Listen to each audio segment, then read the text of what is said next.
those times are a little bit flexible, but that launch window remains instantaneous at 3:22 this afternoon. And Leland, you know, we just saw a piece about the history of Pad 39A. All stations, Chief Engineer, on countdown 1 for comm check with the crew. We're going to pause for that comm check. Falcon 9, guidance, navigation, and control. Dragon GNC on countdown 1, comm check. GNC Dragon, we have you loud and clear. GNC loud and clear. Stand by for comm check by the propulsion engineer. Dragon, prop on countdown 1, comm check. Prop Dragon, loud and clear. Prop loud and clear. Stand by for comm check with the avionics engineer. Dragon, avionics on countdown 1, comm check. Avionics Dragon, loud and clear. Avionics loud and clear. Stand by for comm check by ground segment engineer. Dragon, ground segment on countdown 1, comm check. Ground segment Dragon, loud and clear. Ground segment loud and clear. Stand by for comm check by launch control. Dragon, launch control on countdown 1, comm check. Launch control Dragon, loud and clear. Launch control loud and clear. Stand by for comm check by the chief engineer.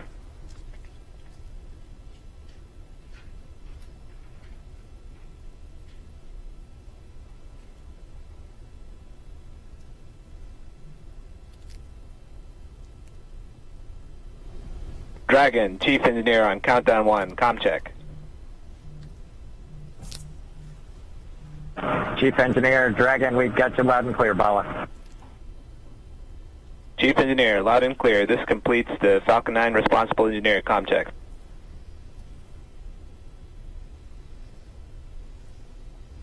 And we just saw a thumbs up from Doug Hurley. We listened to a series of comms checks there, and so everything. Chief engineer on Dragon to ground.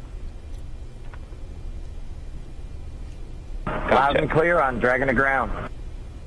Loud and clear. Well, good luck, and let's see if the rain clears up. That sentiment is shared by all here. You can do it.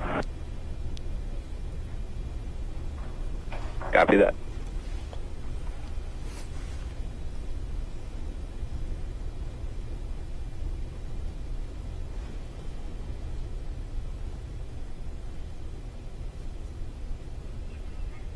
So Bob and Doug, along with the launch teams and all of the rest of America, hoping the rain clears up here. But as far as comms checks go, everything sounded pretty normal, pretty nominal there. So we're just waiting on the weather to clear up. But again, there's a live look at Launch Complex 39A, the site of 82 space shuttle missions where they began, and of course Apollo, the first mission to the moon, Apollo 11 lifted off from 39A. And Leland, you were just 5 years old when that happened. Take us back there. Marie and Lauren, I was 5, and I was the antenna engineer during the broadcast. I was the kid standing behind the black and white Sylvania television holding the rabbit ears, and my dad said, move to the left, move to the right. And I was trying to look around the television to see what was going on, but they said, no, don't move, stay there.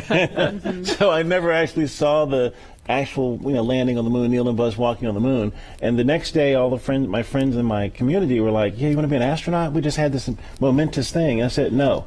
I didn't see it. I want to be Arthur Ashe, because Arthur Ashe trained 5 blocks down the street from where I grew up. And my dad talked about his excellence, his perseverance, his athleticism. And so it wasn't until I got to NASA, working as an engineer at NASA Langley, that a friend of mine said, you'd be a great astronaut. And I just laughed at him. And I didn't fill the application out, but another friend of mine got in, Charlie Camarda. And I said, if he can become an astronaut, I can become one. So I applied the next year and I got in the 1998 class. And I think about this, again, storied legacy, Pad 39A. I was there in 2008 and 2009, Space Shuttle Atlantis, the last one that came in with Doug and the rest of the crew. And it's just an amazing time to see this new era with Lauren, with your SpaceX Crew Dragon about to take off. I'd never heard that story. I've got a million stories. A million stories. Wow. It's so cool that, you know, you do have a lot of these kids that are watching today who have never seen a flight, a human space flight from KSC before.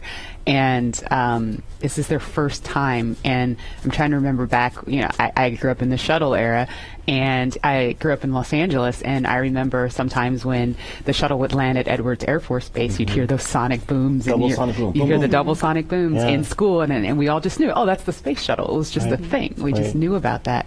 And it did make me sad that there's like an entire generation of kids who didn't grow up with that experience. And I'm just so proud that, you know, today, hopefully, we get to provide that for kids and hopefully have more and more of these launches to the point where it becomes routine, hopefully never boring, but routine. And Yeah. there's talent in every zip code, so you have to make sure that every kid has the opportunity to do these types of things. If they believe in themselves, then we give them the right tools that they can use to be in STEM fields. And, you know, we have a very diverse group of people up here working together to get Bob and Doug off safely. And I think more people that see this type of diversity will have a chance to say, I can do that too.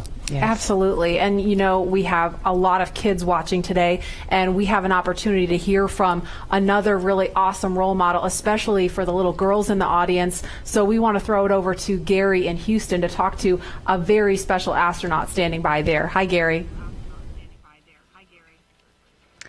Hi, Marie. I have the distinct pleasure of being joined by one of NASA's record-setting astronauts and a recent resident aboard the space station, Christina Cook. Christina, thank you for joining us. It's great to be with you today. Christina, we're coming up on 20 years of continuous human presence on the International Space Station, and you were one of those humans. What's it like to see a new milestone like this launch unfold after so much history already? You're right, so much history indeed, and it's just been great to watch it all unfold. I think for me, the most exciting thing is how NASA is not only innovating in what we do, exploring the universe, pushing the boundaries, getting knowledge on the space station, bringing it back to Earth for benefits here, but in how we do it. We're innovating in the implementation of those goals and of our mission. And what that means is that bringing in the private sector, bringing in a commercial space economy for low Earth orbit, means space is going to be more accessible and more innovative, and it's just an awesome new era of history to be able to witness. You hold the record for the longest single stay by a female astronaut in space. What's it like living aboard for so long? Well, it is truly a privilege every single day. I have to say it's a beautiful thing to look down on the Earth and to be able to kind of contribute to a space program that you yourself have held in such high regard your entire life. I would say that the biggest challenge going into sort of those longer times is remaining vigilant. The engineers make it so easy to live on board the space station. Sometimes you forget you're actually surrounded by such a hostile environment. So remaining vigilant both day to day to have that appreciation that you wake up with every day, and then also being vigilant, knowing that things could take a turn for the worse at any time, and you have to be ready to react to that. So it's a great privilege, but it also comes with great responsibility. You came to NASA after the days of the shuttle program, and you flew on the Russian Soyuz. What does it mean to have this private capability to fly astronauts to the station? Well, I think it's just a great innovation in terms of our partnerships. You know, when we started out, it was individual countries pursuing space exploration. We brought in the international aspect of it, and now we're really folding in that commercial aspect, bringing the innovation of all of our American industrial power and recognizing that the more partnerships we have, the more accessible, the more innovative space exploration can be. So it's an awesome time, and it brings with it so much more capability into the program as well. So it's not only how we're doing it, but it's what it brings. We're looking forward to having this transportation from private companies. How does it help you do your job in space? You know, I think one concept that we have in NASA for safety and to mitigate risk is called dissimilar redundancy. And here now we're bringing up a whole second way of getting crew to the International Space Station and getting cargo, last-minute cargo. So we're increasing how much science we can do on board the space station by twofold. We're increasing how we can, our options for getting items up, stowage items, supplies, provisions, science experiments. So we're really just banking on the extra redundancy to make the program that much more robust. We're watching Bob and Doug go through the final phases of preparing for this launch. What's going through your mind so close to liftoff? Oh, it is such a great day indeed. You know, it's interesting because I think it's not so much what is going through your mind, but what's not going through your mind. You know, you're not thinking about all the things could go wrong. You're thinking about enabling success by doing what you've been trained to do.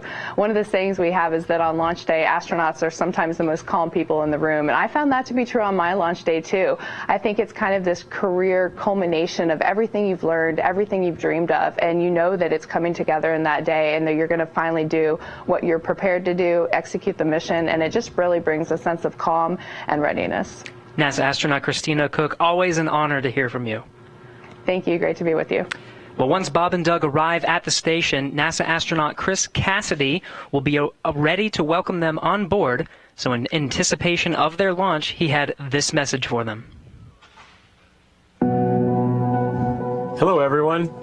I'm astronaut Chris Cassidy, commander of Expedition 63 on board the International Space Station, flying 250 miles above the Earth. Like you, I'm excited about today's launch and the possibilities it will bring to America and to the world. But also, I'm very excited that two close friends will be arriving and joining the crew. I had the privilege of flying with Doug Hurley on both of our first shuttle missions back in 2009. Together, we came to the International Space Station and helped construct the amazing facility that it is today. Although this will be my first mission with Bob, it was my honor to follow him as the chief of the office when he left back in 2015 to begin training for this amazing mission. Personally, I've been very fortunate to fly in two different spacecraft. Launching from America on the shuttle, and most recently launching from Kazakhstan in the Soyuz. But I can't tell you how exciting it is to know that we're once again launching Americans from the coast of Florida. And finally, here's a story I'd like to share with you.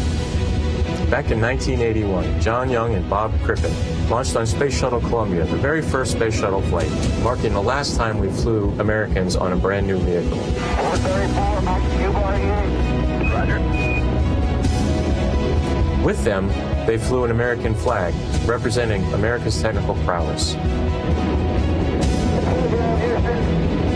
Roger roll with landing. 30 years later, that same flag was flown to the International Space Station. This flag remains here today, waiting for Bob and Doug.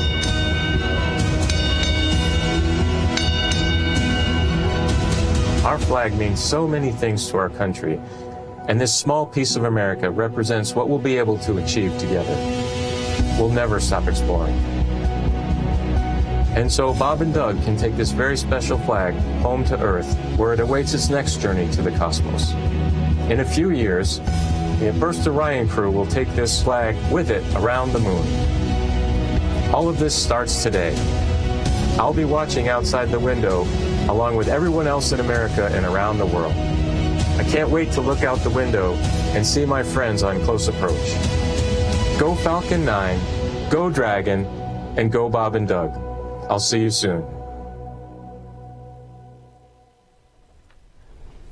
And there again is a live look at Launch Complex 39A at Kennedy Space Center in Florida, where we are T-minus 1 hour, 41 minutes, 58 seconds and counting from liftoff of the Falcon 9 rocket carrying Crew Dragon with astronauts Bob Behnken and Doug Hurley strapped inside.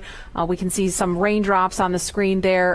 It looks like rain coming down at the pad, but we're still monitoring weather, and it sounds like there's going to be another decision point before they start fueling the Falcon 9 rocket, which is scheduled to happen at about T-minus 35 minutes. So we just heard a little bit about where they're headed. If the weather cooperates today, to the International Space Station. Leland, you've been there twice, and I know just from what you've told us, it's this Leviathan in space and the site of so much important work and partnerships happening. Right. Chris Cassidy is up there floating in the Columbus laboratory that I installed, or our team of us installed on STS-122. And I think about, using this robotic arm that was made in Canada. The European Space Agency built the Columbus laboratory, and my job was to use that arm and attach it to the International Space Station. And as it was getting closer and closer, the motion just stopped. And I'm like, what is going on? And there are 4 ready-to-latch indicators that have a very slight spring force that I was moving so slowly with the hand controller, the translational hand controller, that spring force stalled out the motion. And Peggy Whitson was behind me, and she said, Leland, there's some commentary. weather update, I think. Go ahead, Jay. Hey, Doug. We're still waiting for a weather update expected at 18 Zulu. Therefore, the next assessment will be closer to the propellant load time. We are currently no-go on launch weather, but we are showing an expected clear of 1830 Zulu. Okay, copy all. Thanks for the update. So we just heard if they were to launch right now, the weather would be no-go. However, it sounds like there may be an opportunity if the weather clears, as it sounds like they expect it may. So again, we're gonna keep listening as we continue talking. If we start to hear any kind of chatter, especially if it's about the weather, we're gonna do our best to quiet down so that we don't step on that and everyone can hear it along with us.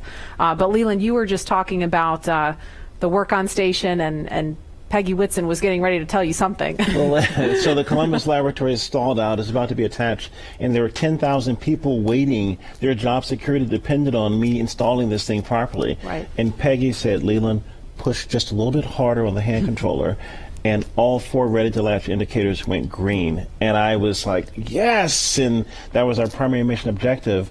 But that paled in comparison to what happened next. Peggy invited us over to dinner in the Russian segment, and we had this meal with people from all over the world, Russian, German, French, African American, Asian American. This diversity that we talked about earlier, were up there breaking bread at 17,500 miles per hour while listening to Sade's Smooth Operator. It blew my mind. It was Smooth Operator, right? You What know? an appropriate song for this job too, right? Wow, does she know?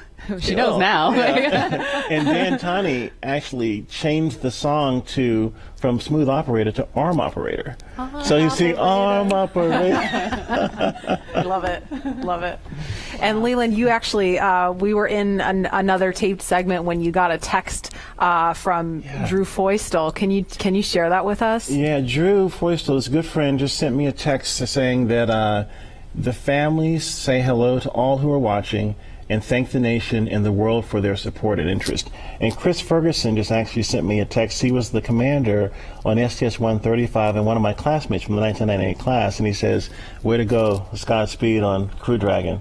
That's awesome. It's great to hear those words of support.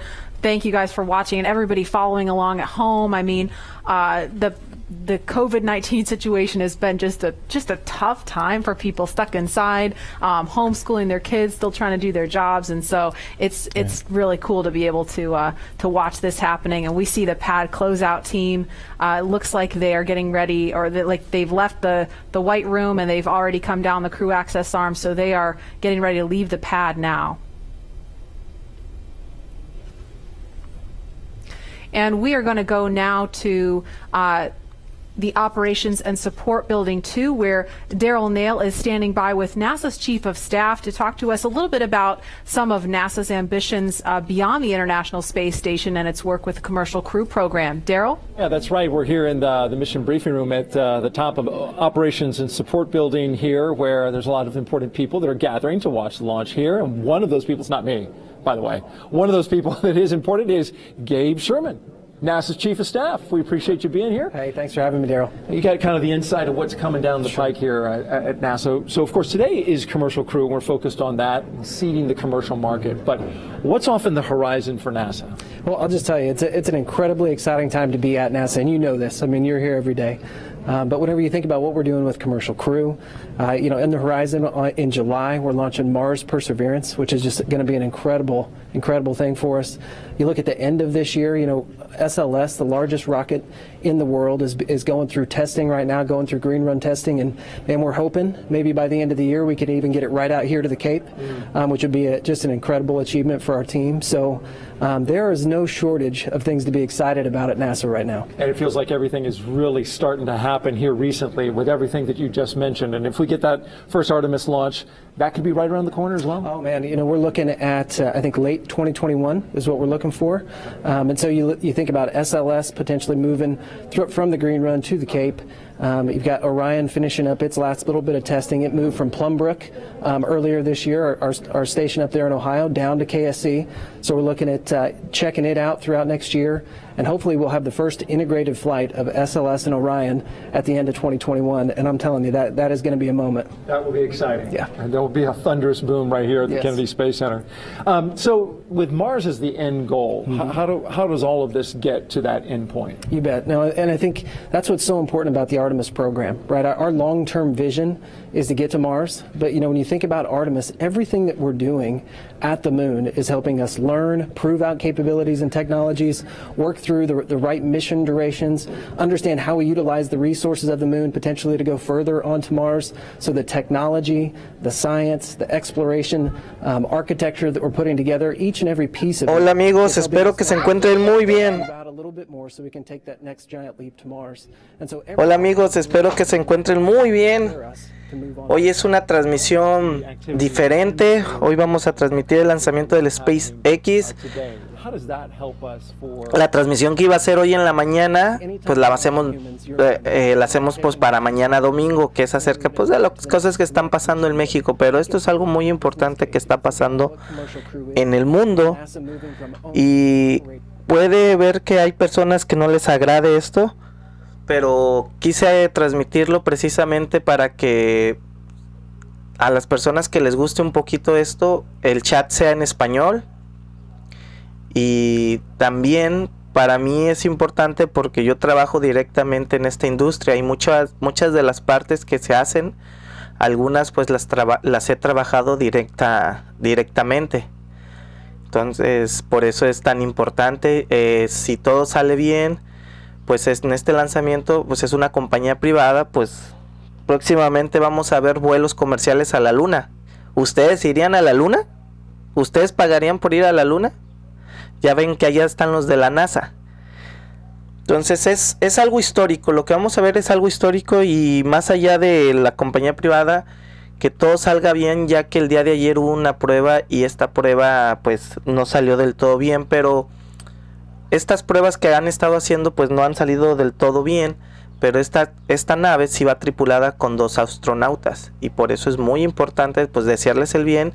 Y pues todo esto es evolución del ser humano. Lástima que estén muy metidas las compañías privadas, pero al final como siempre hay que estar positivos.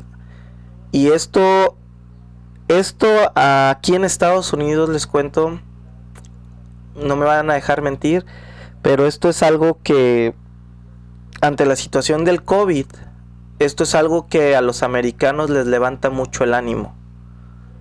Se sienten importantes. Es algo muy de ellos, la NASA, ¿verdad?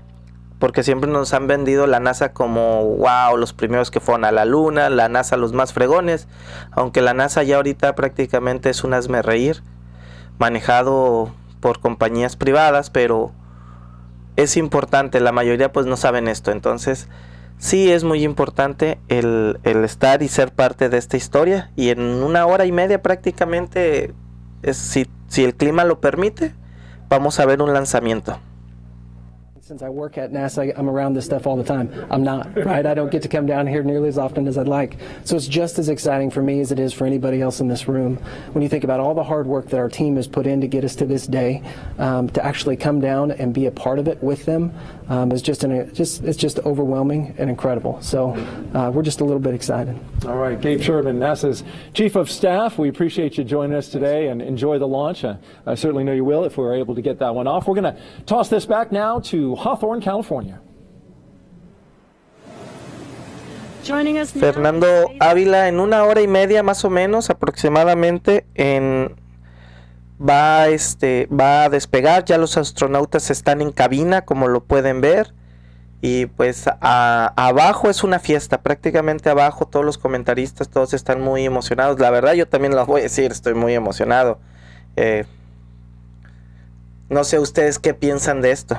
On the same thing for Falcon, so hopefully today you'll see another one of those landings on a drone ship. Awesome. And speaking of that, what role does reusability play in getting people to the moon and Mars in the future? Well, it's really all about making human space flight affordable. And what you want for that is a Rosy, desafortunadamente han utilizado el tema de lo que hubo de las protestas. Como siempre, algunos delincuentes abusan de las multitudes para hacer sus desastres, causar caos. Utilizan a la población, igual como nos lo ha explicado el presidente, utilizan a la sociedad, mientras unos pocos se dedican a estar saqueando, y esos son los que han estado haciendo este desorden realmente. And I think people have really been contemplating. I think for the first time we can seriously talk about things like lunar bases, or what SpaceX cares about most, a self-sustaining civilization on Mars. Dice Bills, dice México ha mandado 11 satélites y tiene los mejores astronautas. Así es, y 2 que 3 que se la pasan volando. Un chiste de mal gusto. Bills, te mando un saludo, hermano. What are the challenges with actually landing on the moon and landing on a planet like Mars? Yeah, well, you can't land like a plane, because the moon and the Mars either have no atmosphere or have a very thin atmosphere, and even if you could, there's no runway that someone's built for you. So that's one of the reasons that we do propulsive landing on Falcon, because we want to figure out how to do propulsive landing. That fundamental architecture works on basically any planet. If you have no atmosphere like the moon, you do a propulsive landing burn all the way. If you have a thick atmosphere like Earth, you let the atmosphere slow you down as you float down, then do a short landing burn at the end. And for Mars, which has an atmosphere but a very thin one, you do something in between the two. Wow, yeah, that sounds really difficult, and I'm sure there has been a lot of effort put into that. Can you tell us anything about what we're working on now to get us to a point where we can do a landing like that in such a harsh environment? Yeah, so figuring out propulsive landing is really the key part of it, but what people may not realize is that every time we bring Falcon back, we do something called an entry burn. So just before we hit the atmosphere, we light the engines to slow the rocket down. That happens high up where the air is very thin, and it just so happens that the conditions there are very similar to what a Mars landing burn would look like. So even though it takes months to get to Mars, and you can only do it every 2 years when the planets line up, we effectively get to practice Mars propulsive landing every time we bring Falcon back, including, hopefully, today. Wow. And as you mentioned, every time we bring Falcon back, we learn something new. Pues Mar, la misión para los que no sepan, también lo preguntaron hace ratito del SpaceX. Más allá de esto, vamos a hablar de que va a ir tripulada por 2 astronautas. Uno se llama Robert Beckham, bueno, ese, de 49 años, y Douglas Hurley, de 53, expilotos militares que se sumaron a la NASA en el 2000. Despegará este sábado desde la histórica plataforma de lanzamiento 39A en un cohete de 2 etapas, Falcon 9 de SpaceX, a las 3:22. Bueno, falta un poquito, aquí están dando otra hora. Se trata, y esto es lo que es importante, Marcus Bell, dice, se trata del primer vuelo tripulado lanzado desde suelo norteamericano en un cohete fabricado en Estados Unidos desde el fin del programa del transbordador espacial en el 2011, ya que antes se mandaban transbordadores y hay unas historias muy feas. ¿Se acuerdan aquel transbordador que entró a la atmósfera y se desbarató? Una escena tristísima. Aquellos que estuvimos, fue una cosa horrible. El primero de una empresa privada. Prácticamente es esto el asunto, Mar, que es una empresa privada. O sea, este es el que todo el mundo está, que no está haciendo, o sea, los recursos de la NASA están siendo usados de una empresa privada. Esa es la única misión. Que nos van a decir que las empresas privadas ya están listas para hacer cohetes para ir a la luna. Not just a handful of people to be able to go to space, but tens of thousands and hundreds of thousands of regular folks like you and me to be able to go to space. So, myself, when people like me have a chance to go, I know my dream is to land on Jupiter's moon, Europa. scientists believe that there is a liquid water ocean underneath the ice and that it has the potential to be habitable. And so I'm super excited to get up close and personal to maybe some space fish. Leland, what about you? Where would you go? Wow, that's a pretty interesting destination. I think I would like to go to Mars. We've studied Mars so much and looked at it, and I think maybe having a Martian base that is dog friendly, you know, bring the pups along, because I think as we explore, we want to take our families, our cultures, our traditions, you know, with us, and you know, flying with Doug and Bob is cool, but you know, having more. Quiero darle las gracias a todos los que se encuentren aquí, a Bill, Ceci, el Cuervo Sagrado de Plata, Fernando Ávila, Juan Navarro, Laurita, Luis el Republicano, amigo, Marc Cruzbel, Popacho, Rosy Telacua, muchas gracias a todos los que están en esta transmisión.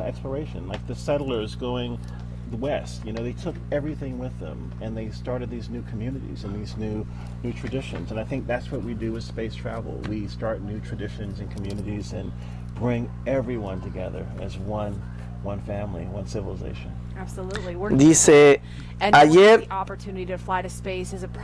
Bill Rosy, ayer sí, Toño, se abre al debate sobre el tema del racismo y que en el chat no anden de rodillas ensangrentadas. Bueno, aquí Bill, Fernando dice, And while there is not a ton of cargo on today's mission, ¿Vistes que abogué por ti? Aquí, ok, Toño, gracias. Sí, dice, hola, pongan a ese cohete a todos los que piden llaves en los canales. Ah, andas de perrucho, se me hace, Bill.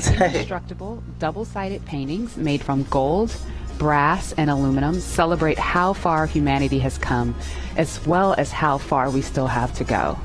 It includes a beautiful homage to the Saturn V rocket, as well as a nod to Bob and Doug's current ride to space. And you can find more images and information about these pieces on SpaceX's social channels. Next, in the spirit of inspiring the next generation of explorers, we wanted to celebrate the class of 2020, from kindergarten all the way to graduate school. So SpaceX and NASA invited students from around the world to submit their photo to fly on America's first human spaceflight in nearly a decade. Each graduate's photo was used to create a mosaic image of our beautiful planet Earth, which we printed, and it's now being flown aboard Bob and Doug's flight on the Crew Dragon spacecraft.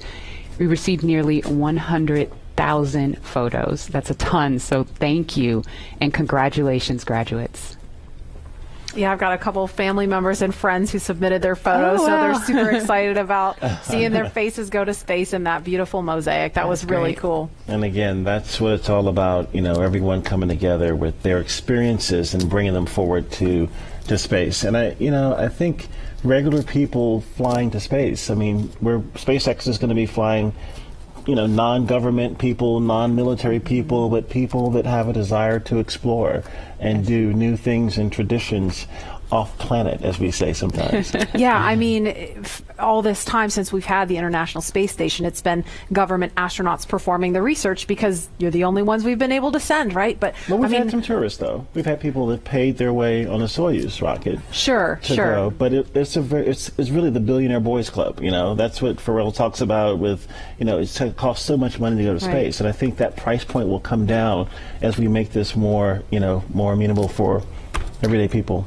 Absolutely. And eventually being able to fly artists and musicians and poets, people can tell the story of what they've seen out there in a way that really connects to the soul of people down on Earth, so they feel inspired to go. Exactly. Now, following today's mission, we will be one step closer to a future where we can all have that opportunity to gain the orbital perspective and explore new worlds.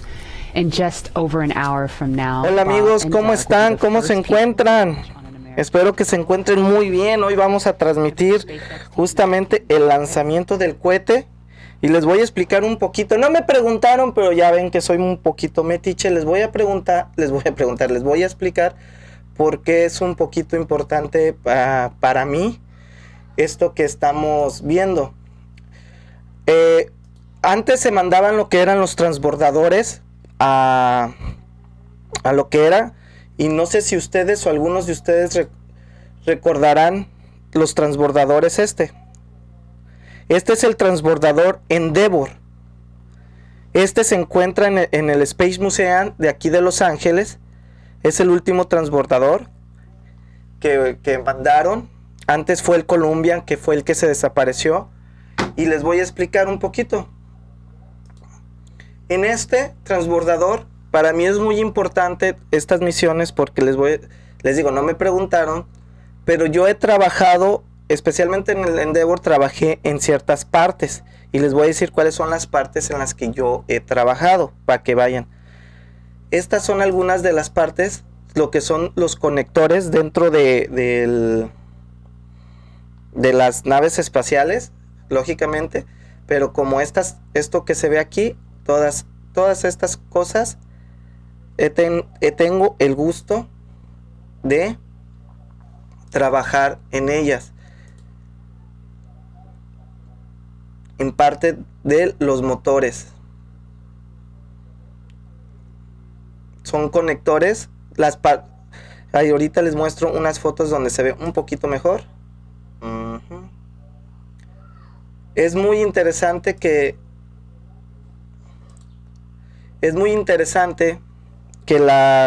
en lo que a veces uno no sabe en lo que está trabajando, pero estas son los motores con los que ayudan a que se levante la nave, bueno, el Endeavor, y en las partes de acá en los conectores, pues me tocó la fortuna de trabajar.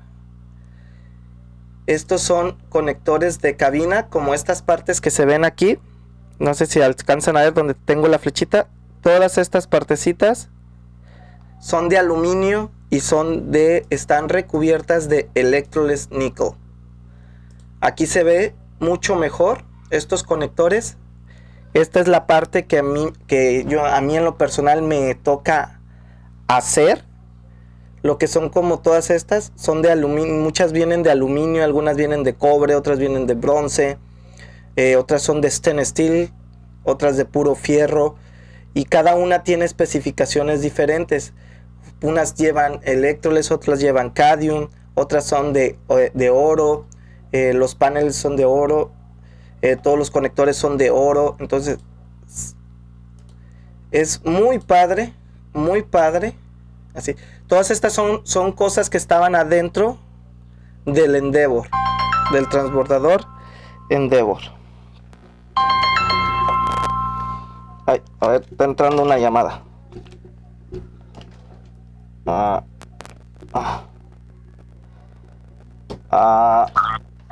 Adelante. ¿Cómo estás, Benito? Hola, Luis, ¿cómo estás? ¿Sí me escuchas? Porque no lo tenía preparado la llamada aquí. No, dale, ya. ¿Me escuchas? Bueno.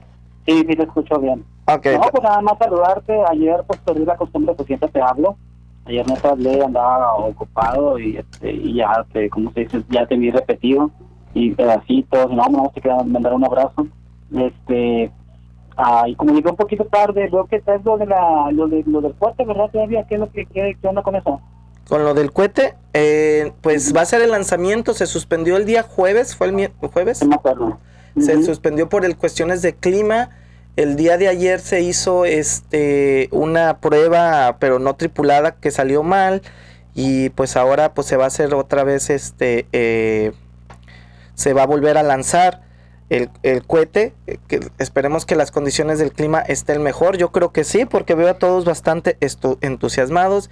Y Luis, prácticamente es que lo importante de esto, que aparte que va a ser un hecho histórico, es que una compañía privada estadounidense, tú sabes, tiene que ser norteamericana, pues fabricó el cohete. Y esto lo hacen porque quieren, si todo sale bien a partir de aquí, quieren empezar a ver la manera de hacer vuelos comerciales hacia el espacio, hacia la Luna y hacia Marte. Entonces eso para la industria espacial está es muy importante, porque los programas que había, tú lo sabes, los cerraron. Antes mandaban los transbordadores, los cerraron, y pues todo esto se lo han vendido a las compañías privadas, lo han privatizado, y ahora en día están utilizando lo que es todos los recursos de la NASA, de la nación, en servicio de los privados. Por eso ya ahorita, por eso el presidente López Obrador les dijo que la NASA estaba en la Luna, porque ya la NASA ya no es lo que era antes, pero de todos modos hay que disfrutar estos lanzamientos porque como puede, ojalá y salga bien, también a veces las cosas no salen a lo previsto, Luis. Fíjate. Y ahorita que comentas eso, ahora falta que vayan a elevar ahora, ya ves que tienen sus colonias acá ricachonas y nosotros pues en las sencillas, a lo mejor ya van a quedar elevar de sus planetas ricachones y nosotros con el planeta, pero no quedamos aquí, que se vayan todos ¿cómo se dice? Todos estos oligarcas que se vayan del planeta, mejor y que ya no estén viviendo. Pues fíjate que algo que es un buen tema es de que todos los recursos que se utilizan para estos lanzamientos, para construcción de cohetes, que son miles y millones de dólares, que se utilizaran precisamente para lo que es salvar nuestro planeta. Imagínate qué bueno sería eso, pero bueno, ahora sí, pues cada quien con su dinero hace lo que quiera. A mí no se me hace muy inteligente ir a buscar otro lugar para irnos a vivir cuando tenemos un lugar tan bonito y el cual no lo estamos cuidando. No sé tú qué piensas. Así es, sí, tienes razón, o que vayan allá, que se vayan a Marte y que allá se echen los recursos entonces, porque te imaginas, bueno, ahora digo, no sé si lo lleguemos a ver, no, ahorita se está iniciando, pero costo, los viajes, no me imagino ahí a ¿cómo se llama? A volar y la Marte, y que no sé qué cosa, y luego que se cancela ese de atrás, los buenos, porque hay una tormenta espacial, no sé, me lo estoy imaginando, pero sí, está padre, de todas maneras está interesante, y yo sé que de todas maneras estos desgraciados hacen las cosas no como para ayudar, a lo mejor para ellos enriquecerse más, pero no soy tan mal que se vayan ellos, allá hagan lo que sean, allá destruyan todo lo que sea, les dé la gana, y que aquí se quede más natural. Lo dudo que lo vayan a hacer así, pero sería genial, se va a diseñar. Así es. Aquí nuestro amigo Iván el Terrible, que es nuevo en el canal, te mando un saludo, Iván. Dice, ¿cuál es el propósito de la misión? Se trata del primer vuelo tripulado lanzado desde un suelo norteamericano en un cohete fabricado en Estados Unidos desde el fin del programa Transbordador Espacial 2011. Les estaba mostrando unas fotografías del transbordador precisamente. 2011. El primero, y aquí está el meollo, Iván, el primero de una empresa privada. Simplemente es la privatización de la NASA. O sea, ¿qué más? ¿Qué más? O sea, no, algo que tú digas, pues va a beneficiar a... No, pero hay que estar en esto. Iván, esa es la... Sí, hay algo ahí, de todas maneras, no se las creo mucho, nos tienen acostumbrados a que siempre privatizan, y las privatizaciones, ahorita que yo recuerde, no he visto algo bueno de ellos. Siempre sale, o sea, se enriquecen más ellos, pero siempre... pues nosotros, ahora sí que el pueblo, el proletariado, salimos pagando más de algo, acabamos pagando sus cosas, pero bueno, no, todavía veremos a ver de qué onda con eso. Así es, Luis, te mando un abrazo, Luis. Igualmente, sale. El amigo Luis, el republicano de Texas, que ayer no nos llamó, no estuvo en vivo, entonces le mandamos un saludo. Pues sigamos con la transmisión totalmente en vivo y seguirla disfrutando, porque sea o no sea privada, bueno, que lo es, a mí me gusta mucho. Como les mencioné, he tenido el gusto de trabajar directamente en esto, inclusive cuando el transbordador Columbia entró a la atmósfera. Ahí fue la primera vez que supe. Yo iba llegando aquí al país, a Estados Unidos, el transbordador, cuando entró a la atmósfera, se desbarató, desafortunadamente falleció los tripulantes, y yo tenía poco de haber entrado a trabajar en esa compañía y me llamó mucho la atención que cayeron los del FBI, hubo investigaciones, tuvieron que sacar papeleos, o sea, un montón de cosas, y en ese momento yo no sabía en qué estaba trabajando. Yo dije, pues, ¿dónde estoy? O sea, pues, ¿qué onda, verdad?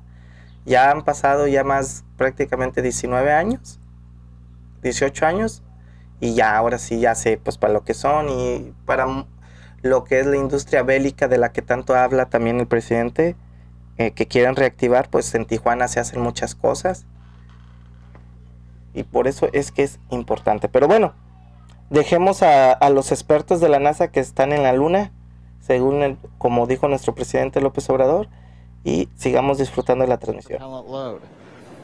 Now today we are aiming for a launch at 3:22:45 p.m. Eastern Daylight Saving Time, or 19 hours, 22 minutes, 45 seconds Universal Time. Once we begin loading propellant, there's no opportunity to change T0. So once propellant is loading, we're committed, and we'll get one chance at it today. But currently at T-minus 1 hour, 10 minutes, and 30 seconds, everything except the weather is go for launch. Thanks, John, for that detailed update. We've got an extensive history now of flying Falcon 9 from the Florida coast, and just last year completed a test run of the mission. We're less than an hour from beginning here today. The purpose of that mission was to demonstrate Dragon's capability to safely and reliably fly to and from the International Space Station. The success of Demo 1 was a really exciting moment, Falcon paved the 9, way for today's starting. mission to where we are today. And right now we're getting ready to fly U.S. astronauts from U.S. soil for the first time since 2011. Dragon and Falcon 9 together have years of operational experience, or what we refer to as flight heritage. As I mentioned earlier, SpaceX has successfully completed 21 flights of Dragon to and from orbit since 2010, including 20 trips to the International Space Station. Not only have we conducted thousands of hours of testing, we've also enhanced and added a number of safety features to Dragon. Much of what was learned with the Cargo Dragon was leveraged in the design of this new vehicle. It's fully autonomous, which means it can basically fly itself, but also features that full manual override capability just in case of emergency. And many of the other enhancements help towards SpaceX's goal of reusability and less refurbishment time between missions. So let's take a closer look at these advancements. Standing at almost 27 feet tall, from the very bottom of the trunk to the very top of the nose cone, Crew Dragon's comprised of two main elements. You have the capsule, which is designed to hold crew and pressurized cargo, and then you have the trunk, which holds unpressurized cargo as well as having a solar array and radiator. And the nose cone at the top of the capsule protects the docking system as well as the guidance navigation control system, or what we call GNC. The nose cone opens for docking and remains attached to the Crew Dragon spacecraft, and that's unlike the previous version of Dragon, and that helps towards our reusability efforts. Completely opposite the nose cone is that trunk. It has attachment points for Falcon 9, the Dragon capsule, and it can hold cargo. On the very outside of the trunk, one half of it contains a radiator that rejects heat from the active thermal control system into space. That's the white part, and that uses SpaceX's new picotiling technology. The other half contains the solar cells used to charge the spacecraft's batteries. And though we only have 2 astronauts on board today, the spacecraft is actually designed to accommodate up to 7 crew members with modular seats that can be removed and replaced by additional cargo. The seats are made of carbon fiber and are custom sized for any crew member flying on board. The control panel centered right between the pilot and the commander seats and has those 3 touchscreen displays that gives the crew insight into Dragon and even the ability to operate the vehicle and fly it manually. And finally, our Super Draco launch escape system is a key safety feature of Crew Dragon, giving the crew the ability to safely escape from the time of launch all the way to orbit. And as we look to the future beyond this test flight later this year, the first operational crewed mission for NASA will take place. NASA astronauts Mike Hopkins. Trying to review your launch commit criteria and indicate readiness at the appropriate time. Step 5469 for propellant load and launch. That's a good sign. That was the launch director. We're getting ready to pull the teams as we move towards that go, no go for propellant loading, which happens at about 45 minutes before launch. But back to our Crew 1 mission, NASA astronauts Mike Hopkins, Victor Glover, and Shannon Walker, and Suichi Noguchi of the Japan Aerospace Exploration Agency, or JAXA, were chosen to support this mission. Again, it's called Crew 1. But today, Doug Hurley is the spacecraft commander for this mission. He previously flew on 2 space shuttle missions as the pilot on STS-127 and STS-135, which was the final space shuttle flight. Here's a closer look at Doug Hurley. Excited? Very excited. Yeah, very excited. You feel ready? Still pumped? Oh, yeah, I think we're ready. I think we're certainly ready. joining the SpaceX Demo 2 test. He is a Marine Corps colonel and test pilot. He was selected as an astronaut in 2000. He piloted Space Shuttle Endeavour and Atlantis for STS-135, the final Space Shuttle mission. Introducing NASA astronaut Doug Hurley.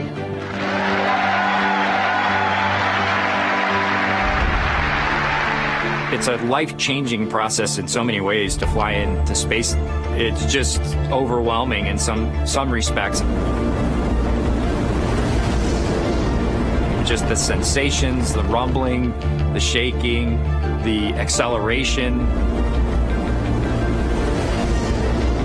My name is Doug Hurley, and I'm the spacecraft commander for the Demo 2 mission to the International Space Station.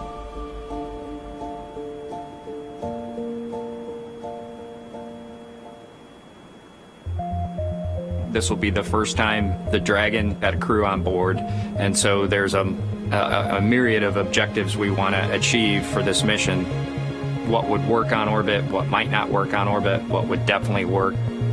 To be able to just have the entire integrated team that's going to support us getting to and from space station, it was really neat being part of it.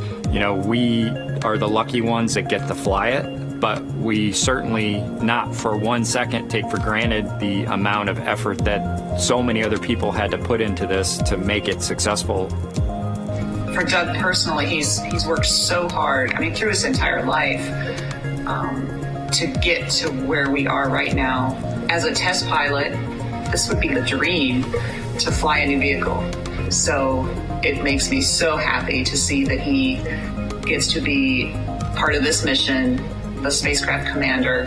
I'm just glad to see his hard work and his dreams come true for that. It's been a long road in a lot of ways for not only us, but certainly for all the folks that work in the Commercial Crew Program, as well as SpaceX in our case, just working to get to this point.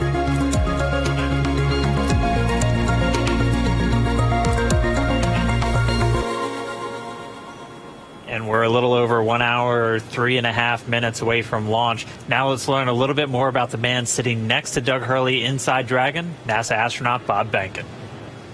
My career at NASA has kind of spanned a couple of decades at this point. I arrived with the class of 2000, went through the training program, primarily focused on the Space Shuttle and the International Space Station, learning those systems. Having launched a couple times on vehicles, you know, the second time was definitely different than the first time.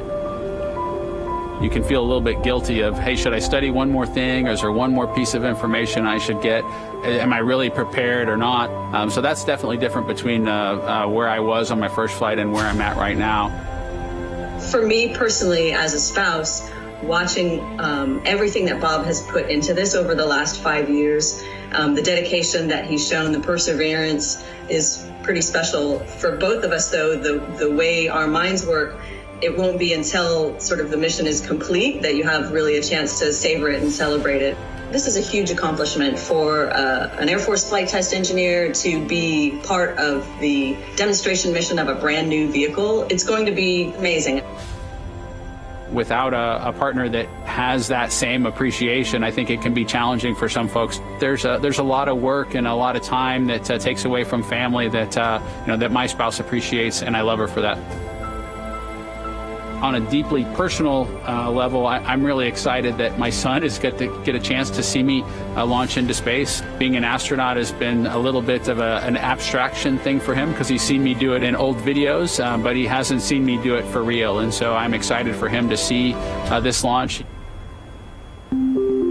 Really, my role on the Demo 2 mission is to make sure that we get this vehicle tested and evaluated so that we can move on to more operational missions at the International Space Station. We've got a lot of objectives on board the vehicle that we need to accomplish to really make sure that it's good to go. We'll make sure all those systems are working during the test flight so that the future missions will have them available even if they don't plan to utilize them. Through years of the NASA team, I'm helping to share that experience and teaching them the lessons that we've learned by going through this. Now there's another capability in the U.S. besides NASA to operate something of this magnitude. I want to thank the entire Commercial Crew Program team that's worked together to get to this point where we've got vehicles in the launch pad ready to head to the International Space Station.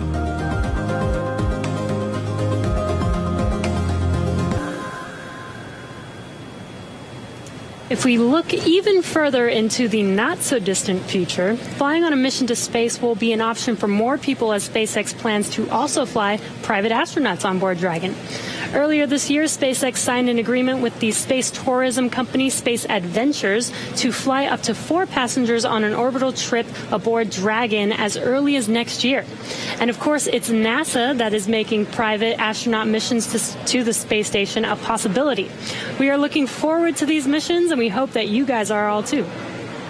All right, we are just 20 seconds away from T-minus 1 hour. This is going to be a really big moment that everyone's going to want to listen to. We're expecting a weather update, obviously hoping that the weather is improving, and so we should find out in the next 10 seconds or so. So we're going to stand by for a moment and wait for the Corps to give Bob and Doug a call, and then we'll all hear Dragon, the latest. SpaceX, we're at T-minus 1 hour. You are go for Section 6. When ready, report go for launch. We'll put it in work.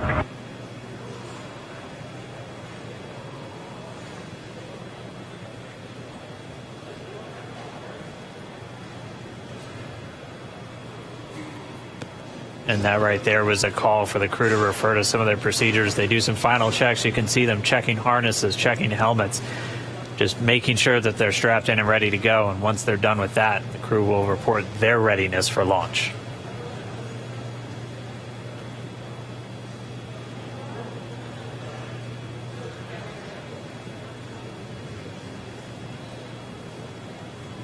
SpaceX Dragon in 6.4. Bob and I are go for launch. Copy, go for launch. And next up will be go no GoPro at T-minus 45. Dragon copies. All right, the crew is go for launch. So we are inside of 1 hour, still waiting for the weather update. But I mean, this day is one for the history books. We're returning crewed launches to station from American soil on American rockets. It's been almost 9 long years since we retired the space shuttle program. I remember that day. I'm going to remember this day. It's been a long road to get here, countless hours by thousands of dedicated professionals from NASA and SpaceX. It's been an exciting week, but this last final hour is just so exciting right now. Today's mission will be Crew Dragon's second test flight and its first test with humans on board. It's been an awesome countdown so far. Weather, we're still waiting for that update, so it's still a watch item, but the crew is go for launch, so at T-minus 45 minutes, hopefully we'll get an update on that weather. We've had a really clean countdown so far. It started with suit up just over 3 hours ago. The SpaceX team helping Bob and Doug put on their suits, conducting initial checkouts, including an initial pressure and leak check before they got to the actual walkout. And all of that done in that operations and checkout facility. The crew walkout was where Bob and Doug gave their final goodbyes to friends and family gathered outside the operations and checkout building before they began that roughly 20-minute ride to pad 39A. Really touching moment, saying goodbye to their family, both their wives and sons right in front of them. Yeah, very touching moment. It's incredible to be able to watch these moments. And as they got into their Teslas, we got to watch them ride all the way to the pad, and we got some great footage there. And as you can see on your screen, this is some playback from earlier of them getting into those Teslas, about to make that drive down to the pad.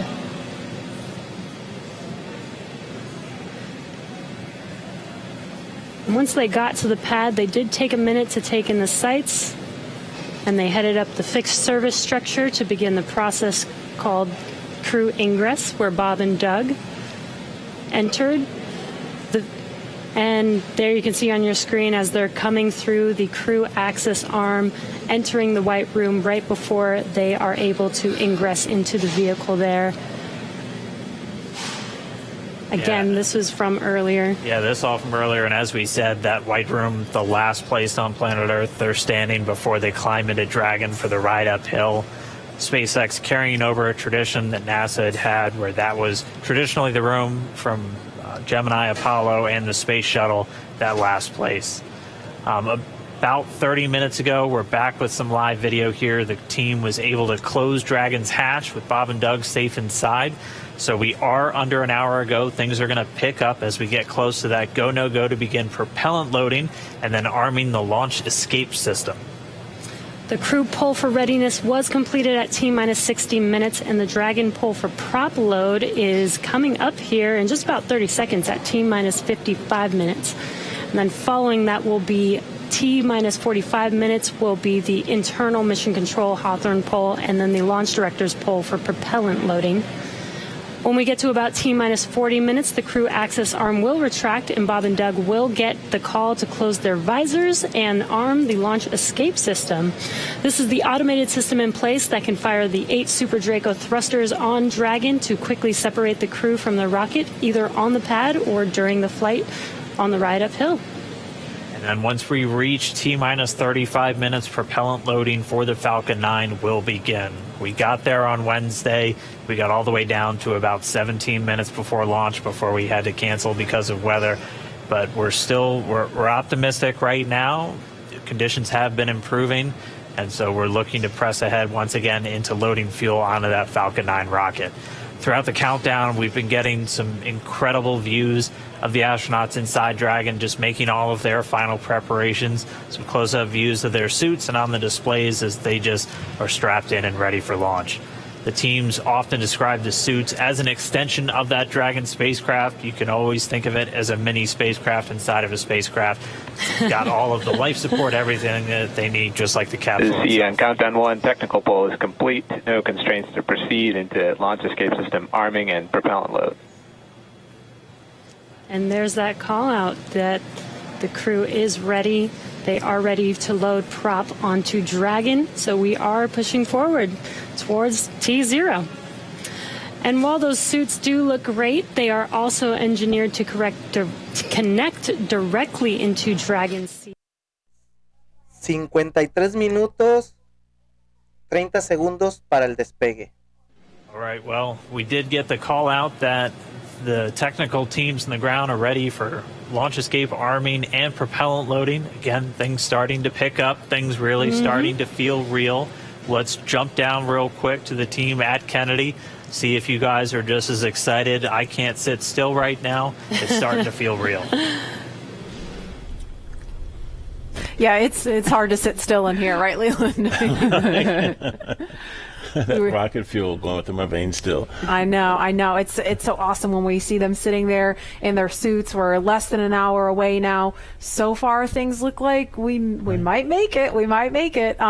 So I want to ask you what it was like the first time you put on a spacesuit when you knew you were going to space. Oh, that was February of 2008. We were in the ONC building getting the pumpkin suits on. A little bit different than the SpaceX fly SpaceX suits, but it was kind of surreal, you know. And to think that all of these, it took 10 years of training to fly in space. It took me 10 years from when I got in the Corps in 1998 to flying in February of 2008. So it was a long road to get there, but it was so worth it and so sweet. And, you know, learning how to use the green apple, the connections for oxygen, for cooling, much different than these suits that we have here with SpaceX. And so it's a lot more complicated to go through that whole series of things that you have to do to make sure you're safe in the suit. But we've evolved, we're ready, and they look so cool and calm and collected in their suits and in the vehicle. They're focusing and getting ready to fly in space. And there's so much excitement around the center. I know, Leland, you've been getting some messages. You got another message from another astronaut. Yeah, Sunny Williams. Okay, so Sunny, she's kind of the best. She's awesome. She's commercial crew also. She was one of the original cadre. She was one of the original 4 who trained with Bob and Doug from the beginning of the commercial crew program. And she's one of my classmates. Look at her there. What is she wearing? There she is. Hey, the Sonny. meatball. I forgive you, Sonny. No, she had the worm one on Wednesday, so she wore the meatball today. So She's the best. But now she can wear the worm ball. I guess. Yes. The worm ball, yeah, she can mix it up. But yeah, Sunny's awesome. She's training to fly on the Boeing Starliner in the not too distant future. So really glad she's watching and showing some love. So thanks a lot, Sunny, for sending that note. And again, we're looking at a live view of the Crew Dragon on top of a Falcon 9 rocket. You can see the crew access arm to the right of your screen. That's the hallway that Bob and Doug walked down to get into the White Room, which was the last place we saw them standing up before they climbed inside Dragon. And again, the wider shot there of Launch Complex 39A, where we are inside of an hour from liftoff, and I think we're just a couple minutes away from the pull we're going to hear before they start propellant load.